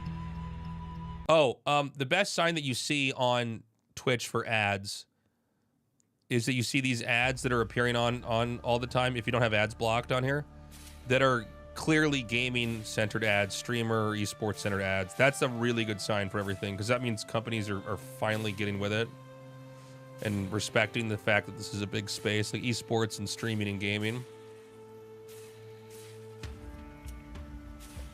Because before that, it's like, dude, I've been in so many fucking meetings where it's like, you just realize people just don't understand the concept of like computer game tournaments, or the fact that people watch it, or it's really crazy. Like, doesn't Riot basically pay all the players salaries for this season? Yes, that's correct. They have a deal worked out where there is some kind of prize pool, but everybody's basically being paid. The issue with a lot of other esports ecosystems is that you have, you know, ones where like the players are not safe or the teams are unstable. So you need to have a way that, you know, people are supported. Casters might not get enough work, you know, so you need to have an ecosystem in place where people know, like, okay, can I work on this for a couple of years? Can I do this?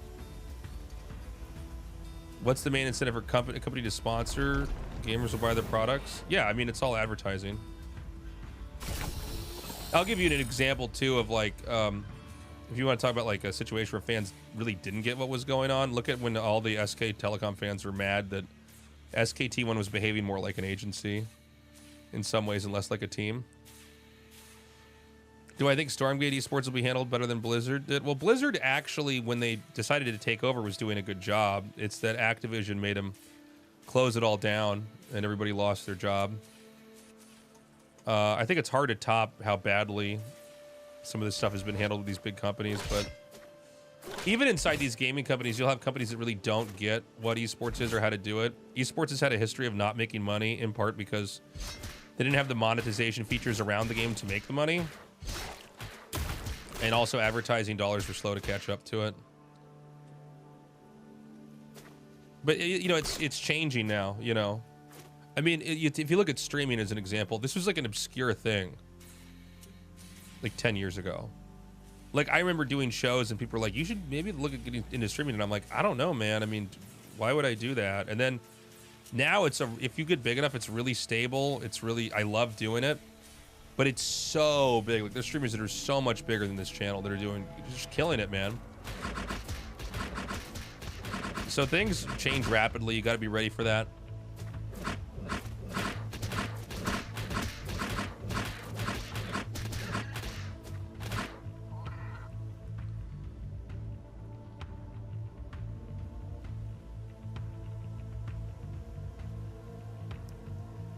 Yeah, XQC made a $100 million deal or something. Yeah, that's true. Interestingly, he made $100 million and it was barely covered by the press, which is fucking crazy. That's the same amount of money that Joe Rogan got for Spotify, but you have almost no newspapers to pick it up. That's kind of a sign of like things. So we're still not quite there yet as an industry. Like normie news, it's still like kind of not fully aware of what this space is. It's gonna take time. The best way to grow the stream is to bring out the hot tub. Hey man, that's done pretty well for some people. With a gambling company, to be fair. Yeah, but I mean, it's big money, man.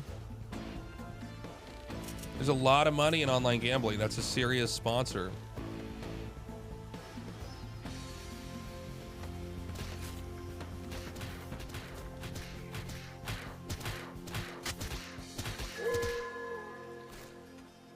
Yeah, Gauntlet. Sean did the right thing getting in early and kind of focusing on that. We had very different trajectories for our career. I was kind of more focused on trying to be localized in Korea and do more, I guess, you know, it's a proper TV production, but he really kind of went his own way with YouTube and Twitch. But now there's kind of crossovers for both of us. I'm streaming on here. Sean's doing some live events like he did for PC Gamer and stuff. All right.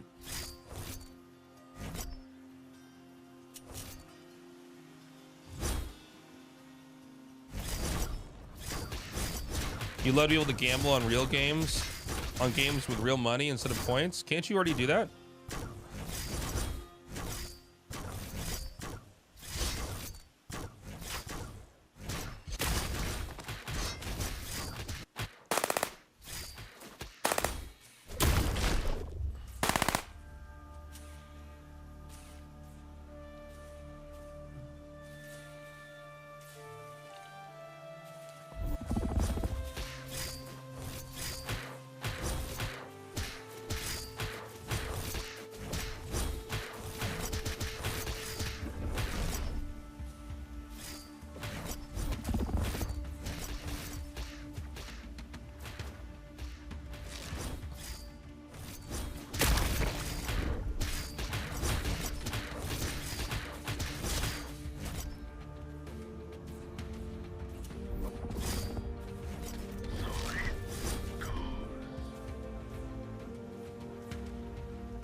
How do they find money to fund everybody? They have to be risk involved because there is no money, not money for everyone, man.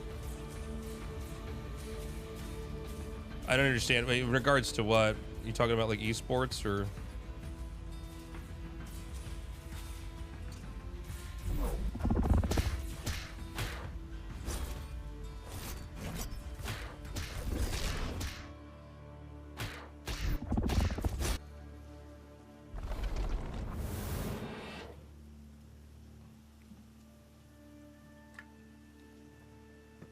Esports or Stormgate? Well, usually the way it is that you have to, I mean, it's like any other business. You have to figure out how to get enough money to pay for the thing. And honestly, a lot of people in esports have just fucked this up and don't know what they're doing. There's been a lot of people in esports. I want a fucking barf. Thank you for the raid, ATC Racer. There's a lot of people in esports that think that they're qualified to work in esports as they watch computer game tournaments all day. But you need to actually be able to get some kind of advertising or sponsorship revenue and then redistribute that to the players and then go back out again, get the money again, keep the sponsors happy, keep the players supported. Or same thing with a tournament or a league. How much a shotgun of beer? It's fucking $1 billion. I am so sick right now. I am dying, man. Drops seem kind of overwhelming in Stormgate. Yeah, I mean, for this current iteration. I mean, drops are always good, though, right? I guess in this matchup, right? Like, you can kind of go around uncontested with Infernal unless they get Hornets.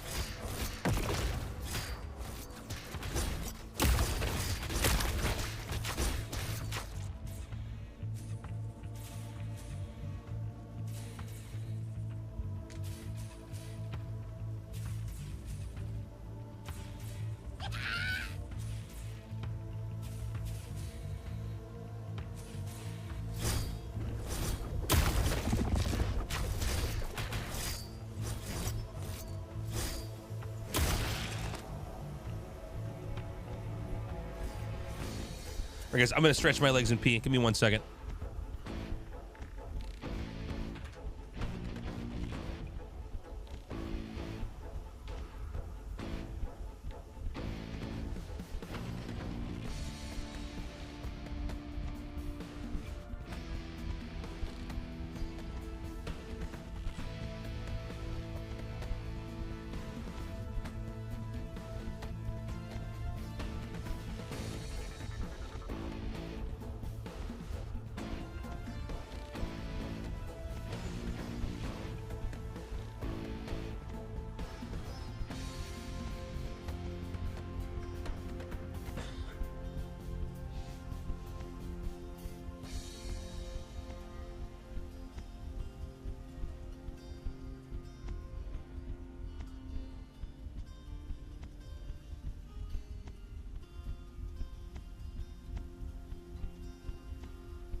right, chat. We're going to do another YouTube video. Good to see you back in here, Prometheum. When are you going to be back in Korea?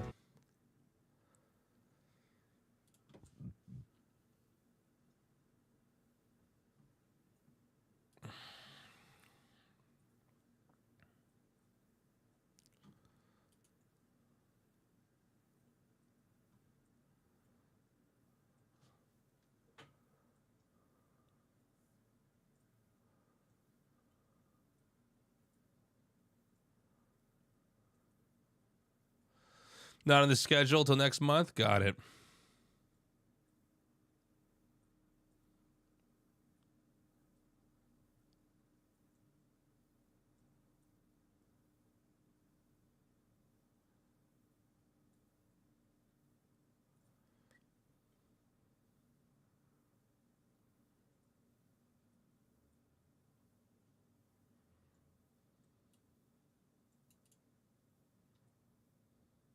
Sorry, hold on one second. I'm going to get this replay, guys.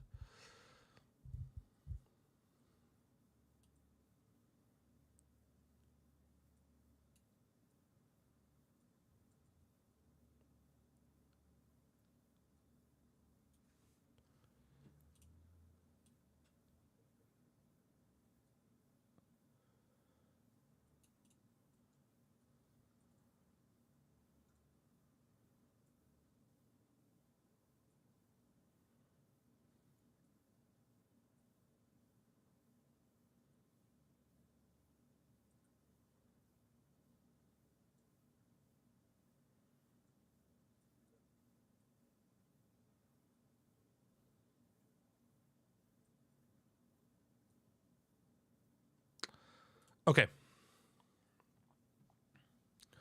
Downloading the replay now.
Glad you enjoyed the ASL games.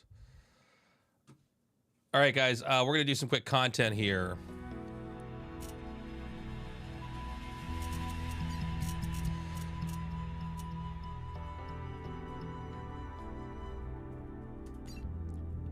What is up, everybody? Welcome to another video here covering Stormgate.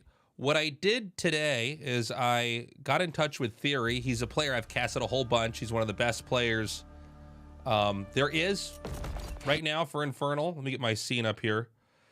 And I asked him to send me a replay of a safe, standard Infernal versus Infernal opening. I have not looked at this game. We're going to be learning this together.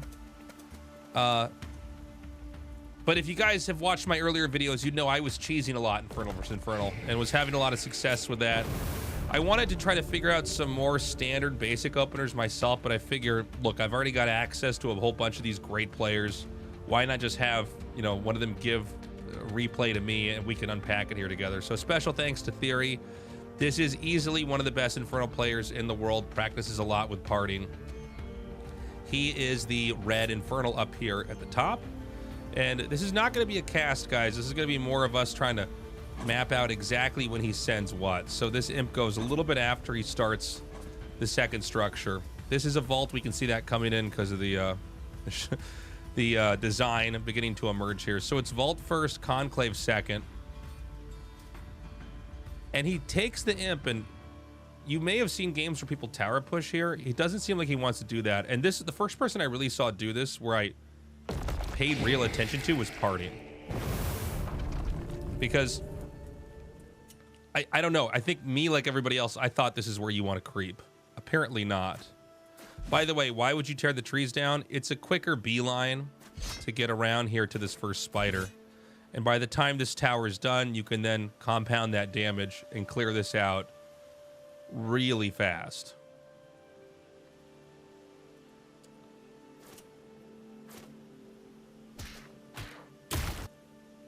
Although now we have a skirmish over here. I guess basically this came down to the fact that let's actually just restart this real fast. Because this is interesting. What prompted him to come in over here? So, as you can see, again, not your standard. It's not an esports caster. A little bit different. So we see Vault Conclave. Let's see when he sends the imp here as well. He's at 7, 8. So he sends it on 9. What would have been the 9th worker mining is instead sent down here. Very good to know. So when you start to map out builds like this, and the more you know about RTS, the more you probably already agree with what I'm saying, but it's really important to get the fine details down. Things that allow you to shave off a fraction of a second are huge. So, just to give us some idea of what's happening here, even though I'm mostly going to be focused on theory here, this is a really close vault in range of this. So, let's pause for a second here. We saw Parting do this in the finals, and Theory's obviously using the same idea. When you kill this base first, you get 1 extra fiend. Now, I actually thought he was going to run over here and hit this, but I guess he keeps this out here for later. But by having his core units, the Brute and the Gaunt, which are, you really can't afford to lose either of them, he's able to peek up onto the high ground with the Fiend. We know a lot of players like to push into this area, which allows him the initiative to decide how to take this. When you see these fights occur, the Gaunt is the weak point. The Brute cannot catch up to the Gaunt, but the Fiend always can. So you should always, as far as I understand it, split the Brute into 2 Fiends, because you can kill the Gaunt. If you kill the Gaunt, the other thing you got to watch out for is that your own Gaunt doesn't get infested. Fiends cannot get infested in this current build of the game. And that was really good control. He keeps us alive. The most important thing to have happen is to not lose the Gaunt. It can look misleading, right? The Brute is the big unit. If you played a little bit of Stormgate, you probably already know what I'm talking about, but it's really, really important that you don't let the Fiend chaining get out of control. And whenever you're in these positions, as long as you're creeping with the Gaunt, you're going to be gaining more Fiends, so you're going to be getting more presence on the map.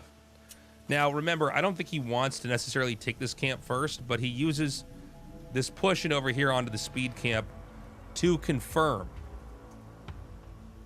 that there is or is not going to be an engagement, because it seems like this part of the map is, at high level play, one of the most important parts of the map. This is where things go down. Now, we have the tower that finished over here, and one thing to note is that when the tower is here, there's no way that he can secretly creep, right? That's important. The second thing to note is that, let's say that he did start to lose control of this fight and started to lose control of his position. He could at least resume creeping here. So there's 2 ideas that this tower can fulfill. It saves these creeps in the middle of the map, and these are really the only contested creeps, by the way, guys. Everything else is on one side of the map or the other. This keeps these creeps kind of on a hold for him. So he gets the damage done over there. As long as there's 1 Gaunt in your group, you're fine continuing to creep. And so now we're going to get more kills. By the way, one little thing, if you don't play the game a lot, the Brute can't fit through here or here, which means this whole side of the map is inaccessible. He has to go all the way down here to get down. That's insane, by the way. So this map is not as open as it looks with certain units, and the Brute is, as far as I can tell, the fattest unit you can get at the start of the game. So he's denied some creeping. By the way, nobody's expanded yet. But already Theory has a big advantage here. He comes in, make sure to get the 1 infest on the spider. That's an extra fiend. Same story over here. Looks like he's going to macro for a second, then he will come in and get the kill on this.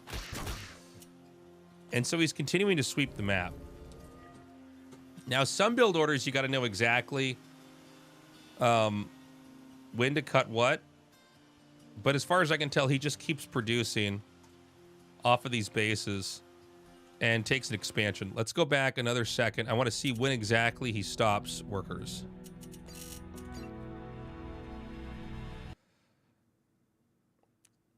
So this time we're going to look at just his base. If you've never tried to learn a build before, what I'm doing here might be pretty helpful for you. It's a lot less when you're studying somebody who's better than you. It's a lot less important. Like, people will watch a replay like it's a form of entertainment. And I mean, I do that too. Everybody does that, right? But if you're going to learn a build, you want to really focus on individual moments. So is he making more workers? All right, I'm going to slow this down so I don't lose my own pace here. So he takes one off of the ore and puts it on the meat farm. And stuff like this we want to watch. Does he add more imps here? Or is this one imp just enough to deliver ore back? If a gaunt is 15 ore and you return 5 ore per turn, I think that's what it is. Are you okay? Now look, he's not making more workers. At least not for now. I'm going to speed this up a little bit. Okay, he does make another worker. Does he get another one? He does get one more. It's a little bit tricky to notice at first. He makes one of these guys on ore mine. So that's smart. He's not pulling stuff off Luminite. That's another thing you can learn here. He pulls from the ore. Probably barely getting by. He made one meat farm. There was an imp that came out at the same time. That's down here. And that is going to be used to expand. So we're going to go back now. Whoops. I just slowed this down a little bit too much. So we're back to the same spot we were. So we've restarted this replay 3 times to confirm the 3 most important things that have happened here. The pattern for planting the tower and his general creep pattern, the interaction that happened over here. And then we dial it all the way back to check the worker count. Because this is the moment where we go, okay, sometimes, especially if you're new, this is what you end up looking at the whole time. If you don't have your house in order back at home, things are not going to look the same out here on the map. Some people can figure this out on their own. Excuse me. I'm a little sick today, so I might sound a little out of it. Some people are on their own and can map this out by themselves. But nowadays with replays, you can just have a better player teach it to you through the replay. By the way, you got to be careful. Sometimes we see players literally skip the vision camp or the speed camp because they're trying to move so quickly. Stormgate is a game where you start to move real fast. So right now, Theory has more of an income due to the creeps. The expansion's a little bit later. Actually, I think it's about the same. Yeah, this looks almost identical. I stand corrected. But look at how this advantage has pressed the defender. He's already making 2 towers to defend. Now, keep in mind, it's like StarCraft with the imps. A worker turns into a building. We know that if you make a worker into a building, you've lost a worker in a sense. So in a perfect world, the Zerg, or the imps in this case, or the Infernals, they would make their imps or any unnecessary structures as late as possible. So he is dropping things that could become resources later by putting this down, but you can see he's feeling the pressure. So a lot of these games where you're out on the map and you're doing this, it might feel like they're not suffering for it back at home, but they are. So I believe he goes into tier 2 here. I think it's called a Greater Shrine. And another thing that's been emergent in this game is just Doombringer drops. Going for tier 2 drops really fast is apparently the way to play. Everybody ended up going for drops one way or the other. The better players are going for drops earlier.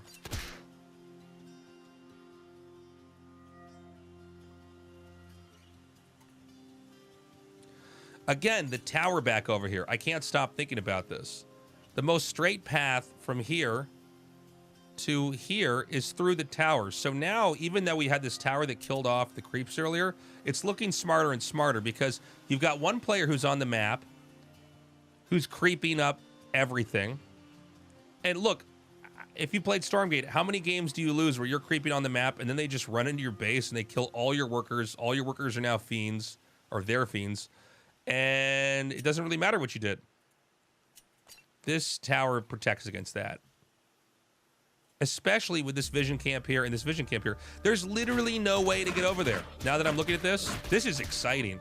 Yeah, there's no way to get across there. So Theory has total control of the map and can do what he wants.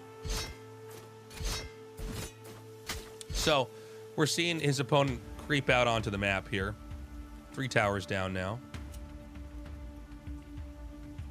Both sides have 4 workers on gas. That should tell you something. When you see stuff like this, 2 high-level players, gas is already here. By the way, this is now tier 2. The animation is done.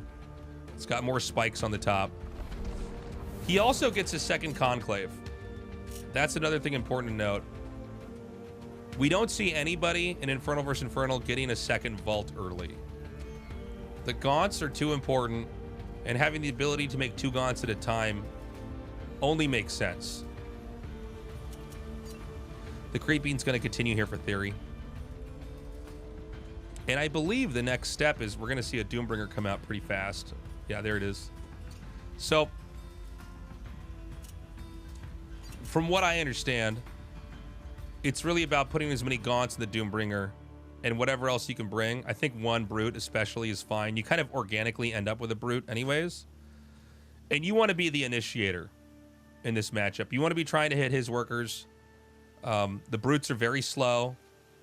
The Doombringer is very fast. So a lot of times you can set up a favorable position. And the Fellhogs in this current build, they can be infested. So, like this spot right here, this is a juicy location. These things that are supposed to be defending early on from rushes can end up snowballing damage later on.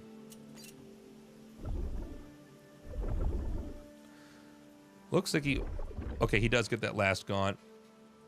A lot of times it seems like you can get about all 7 of the 8 slots filled up here for the Doombringer. Now, why would he keep the Fiends on the map, in case you're wondering? Well, the Fiends are the fastest thing that you've got for Infernal. And... it just sped the game up. Sorry. Drops are already a headache. But... Fiends with drops, Fiends hitting locations where the drop isn't, that's how a good player beats a player that's worse than him. Now, just taking a quick look over here. I believe they both have tier 2. Yeah, they both have the funny top on the shrine. And look at how he set this up. So we saw a perfect opening from Theory. There are 2 bases that can be taken. Now, in this spot, the trees are not opened up. But he's ready. He has the other 2 Fiends come down here to check for this location. So not only does Theory have all 3 vision spots, he's going to have this forever until his opponent moves out on the map. He now is ready to both deny a 3rd base here or here. And you can expand freely here. Whoa, okay, I actually missed this. So, this looks like it's a bug. It looks like they're hanging from bungee cords. We can assume they're actually full and inside here. So anyways, we have the drop starting here. I'm going to slow this down to 0.5. And again, imps are not strong units. So you start to get the damage in here. You can pick up, you can get back out. Now, they're both getting the drop off at the same time. By the way, I did miss this. Or I don't think I mentioned it at least. 1 tower on each side already here. In fact, there's going to be a second one that's going to finish up over here. So, the meta is at a point where you just know you need towers to preempt this. That's when you know an RTS is being figured out, is they both say, well, what I can do to him, he can do to me. By the way, this base, it always seems like you want the tower in the middle. Might make the worker's mine a fraction of a second slower, but you're probably covering more area. So notice, you never attack with the imps. Maybe if you had Flame Imp, but right now, no way. Now, the problem is, these hogs, by the way, guys, you can't control them.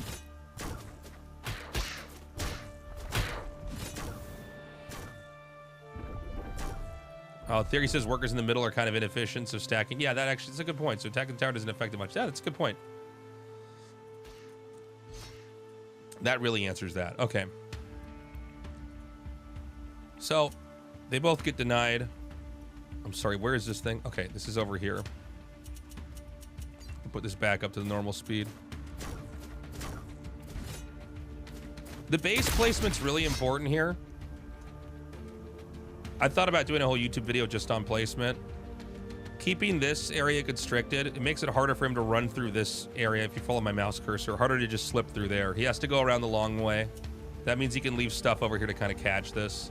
And you see how the buildings here are placed? Once you run through here, there's a wall that covers this with a tower here. All of this is premeditated, by the way.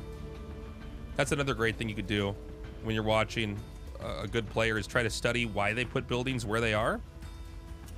Like even here, you know, this is a really kind of nice protected area that's going to keep the imp safe, with a tower in the back kind of covering everything like so. So what he does, this is something you see. I don't know why I'm bringing this comparison up, but it is true. You see this in TVT, especially in StarCraft 1, where you drop their drop. The only thing that's as fast as this Doombringer is your Doombringer. So if you think you can take the fight, it might be better to just try to follow their Doombringer around. I don't know if Theory knows about this, but this would be a great catch to get, actually. They do need some brutes. And, you know, anytime that they take the risk of putting buildings in the middle of the map, just making them remake it is good. Apop, thank you so much for the raid, buddy. Welcome.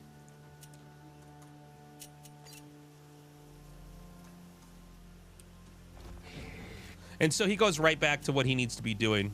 He's roaming. Now, I'm sorry, where did his...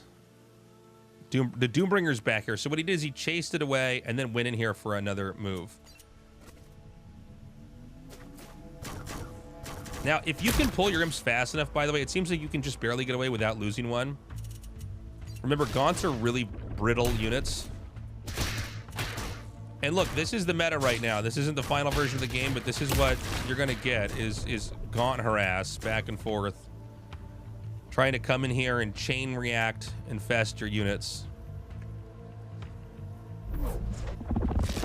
This is a bug that can happen where they fall down there. Oh, you can pick them back up from there. That's funny.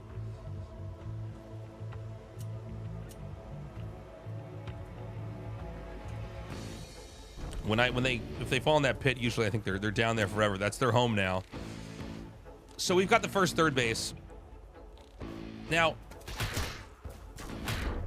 taking a third base, just like taking a second base,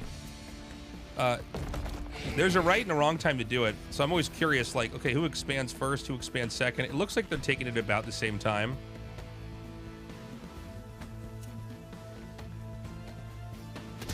And already, Theory's back to creeping. This is something that I've personally struggled with. Is like, I'll be creeping on the map, and then I'll find that I've just stopped after I've done my first round. Like, I'm not paying attention. But being able to stay active like this is essential, because he's got map control. He knows that the dropping is done for now. And he can just get more resources and all sorts of other assets like vision over here by doing this. So he's taking the third base. Again, the tower is here in the middle. And he just goes... Now, this is something else you want to watch for. Fiends are... I mean, they're like Zerglings, right? They're kind of expendable. Sometimes in fights, it's more important to kill their army than to kill the building. Other times, it's more important to kill the building and get out. And ideally not lose your whole army. This is a moment, it's probably better to kill the building. That's exactly what he's going to try to go for. So he gets the kill.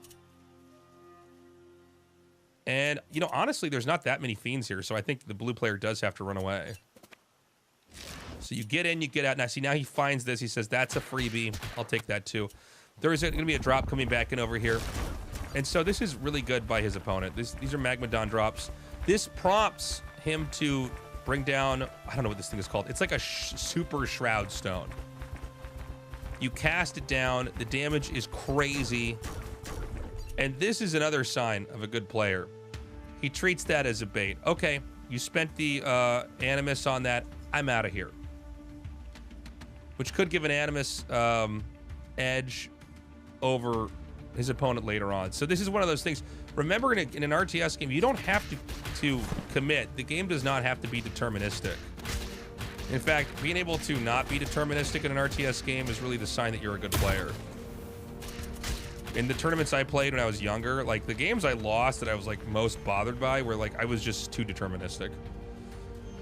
So now he's down here, he's doing damage. And look, this is not the safest position in the world here, but he is going to get in there and get the kills. He does avoid the Magmadon.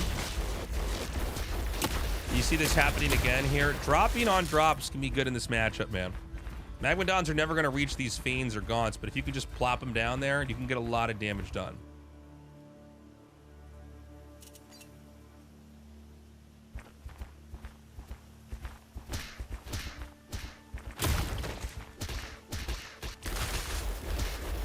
Oh, dude, I thought that was his Magmadon. I was like, what is going on? Why is he attacking his own Magmadon? Sorry. So, in this position, just to go big picture here, this is pretty much winning for Theory. His base is done. The third base is not done. This is exactly where you want to be. So,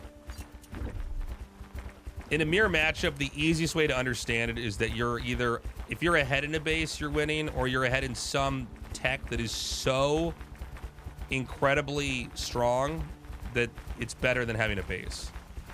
And right now they're even in tech, and he's up a base. So all he's got to do is hold this. Now the position, I'm slowing this down here. The positional setup is pretty good.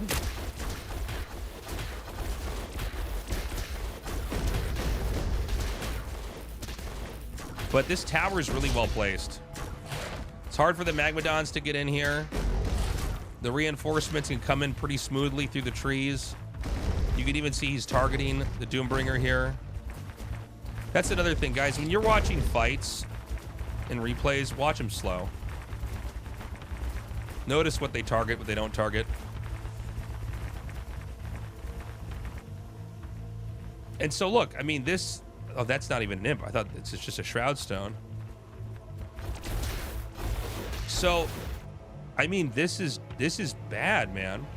By the way, it's... yeah, I think in every possible metric, he's basically ahead. He's going to try to come in here for another attack again.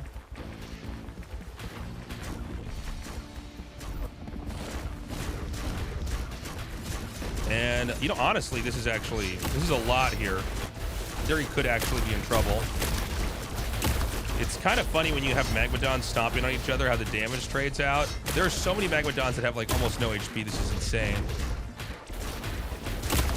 But look at the placement. Again, look at this. See how the Gaunts are back here like this? It's hard to get back here. This is going to win you the game. He's taking it, he's threading these Gaunts through these narrow positions. He's going to rely on the fact that there are rally points coming out of here. He can reinforce this. The travel distance is massive from all the way back here. And look, I mean, I could replace this game with so many high-level games from so many other RTSs. It's the guy who's one base ahead. He denied his opponent's base. Now he just has to hold this because this guy's not expanding. This is kind of all in. The Gaunts are doing a good job staying in the back. And he's actually, it's really interesting. He's picking the Magmadon up, moving it away when it's inconvenient, and then looking for an opportunity to bring it back in. He uses another, the power Shroud Stone to come down here. By the way, this seems to be the, like, get out of my base move. Like, you just have to respect it. And so he holds. He holds. He's in good shape. Infrastructure-wise, it is 2 vaults and 2 concaves. It seems like the second vault comes into play when you got to get the Magmadons.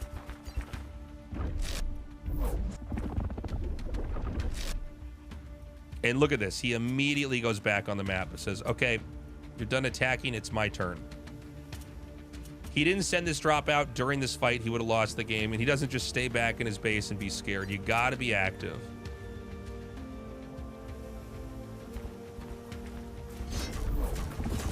So this Shroud Stone is killed 11 minutes later into the game. Blue is doing a good job, by the way. Blue is actually moving out. This is a great play here. Just what can you get? What kind of kills can you find? And so the Doombringer's going to get away again.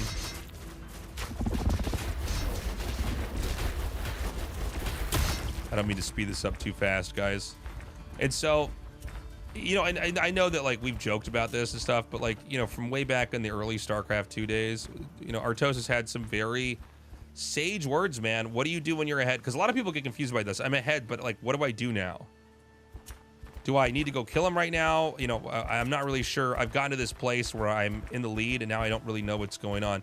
You just get more ahead. Take another base. This game is his problem. He has to figure out how to end it. Don't overextend. Don't take, like, 3 bases or anything like that.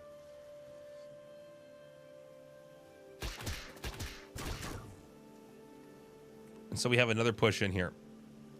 And I don't think this game goes on for much longer. Again, I don't watch these games ahead of time. I think it's more fun to learn them as we do it. But I mean, this is going to be a tough hold. He's got the gaunts really well positioned here, being able to stay back. He's bought himself enough time. Look at this turret layout. He's kind of chained the turrets together. Here comes an infest. I believe this is from the blue player, and it's not going to be dodged, so that's a little scary. I guess you can see the black orbs over them. They are infested from that. I don't know if that was always over that or if I just noticed that now.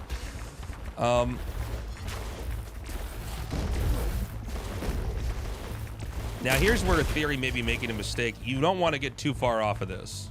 You are holding these fights because you have these towers down here. That's easier said than done.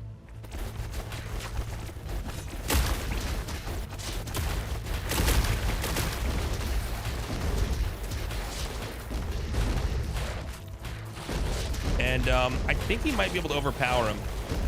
You can see these gaunts on the side here. There was an interaction where these gaunts were starting to hit these gaunts. And that's where you can really see the side close in. Like that, yeah. So there you go. So just to recap it real quick here, I'm just going to show you the start of this game up to the expand, because now we've got the full picture here. And you guys probably noticed I spent more time kind of delving into the first few minutes. That's by design. So the build is make one worker, make a an iron vault, and then make the conclave down here in a position to shorten the entryway onto this large ramp. You can check the timing on the imp from earlier in the game, but tear down 4 trees, and not less, because the brutes won't fit through, by the way. The brutes are big enough they can get stuck out there. And then just set this up over here. And then the subtle thing, and I think this might be the most important part that you have to remember of this build, check the high ground with the imp, because this is a common creeping path they take, and you can just kill them outright with this. So he catches the gaunt, but he's also checking, okay, is there like a gaunt and a brute like over here killing this? And then from there, you consistently keep 1 to 2 imps on gas, get a meat farm, keep making gaunts and brutes, and expand and get to tier 2. And that's the build. Get into drop and you're good to go. And just make sure you use the combination of the tower here, the fiend poke here to figure out what's going on, the opportunity to ambush the gaunt that's over here with your gaunt and your brute, to control the creeps. Because a good early game gets you a healthy mid game, which is going to allow you to close it out. Also, brutes, when you see their gaunt alone early on, you need to split the brute into fiends and kill them, unless you already have fiends that can do that. Yeah. Thank you so much for watching. I'm sorry if my energy is a little bit low. I'm very sick today. But yeah, hopefully I'll be better soon. Please like and subscribe. Let me know what you think about this kind of content. If you want to see more of it in the future, go to tastelessthreads.com. That's my merch shop. We got a bunch of cool stuff I think you'd enjoy there. And have a good day. Bye-bye.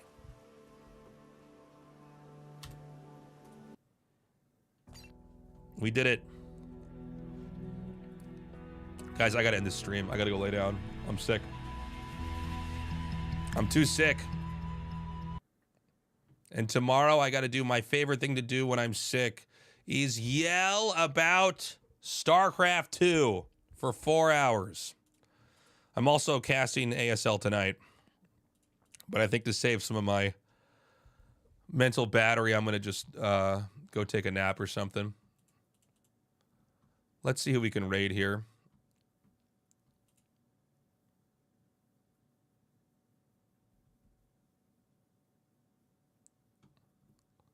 Where's my Twitch channel? Okay. Who's on here? How soon is ASL? Day 1's already up. It's on YouTube. I'm recording day 2 tonight. That'll be up right away. And then day 3, I think we need to have a day or 2 off because I have to do GSL. Day 3 is technically happening tonight. And then day 4 is, tomorrow is when I would cast that, but I got to do GSL. I think Dan and me are going to do it on the weekend. Thank you guys for hanging out. I really appreciate it. I'm sorry I have not been on in a couple days. I'm still sick. Who's on? Who's on?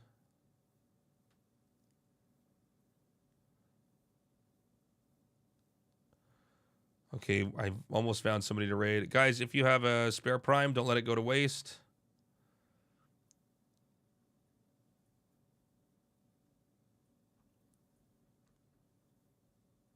I will be on Friday. I should be better by then. We'll see. I am flying out of the country on Sunday night. Thank you, A-Pop. Put the alert back on here. Where'd my alert go? Oh, my alerts are paused. I want to fucking barf. There's your raid, A-Pop.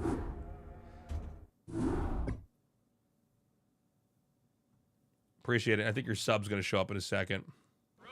You fucker! This is so stupid!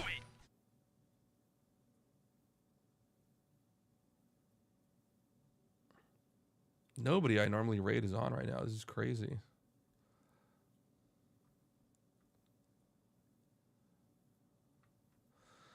Okay, we're going to go with a raid to F-Champ. F-Champ Ryan. Say hi to Filipino Champ for me, guys. ASL tomorrow, guys. Don't miss out.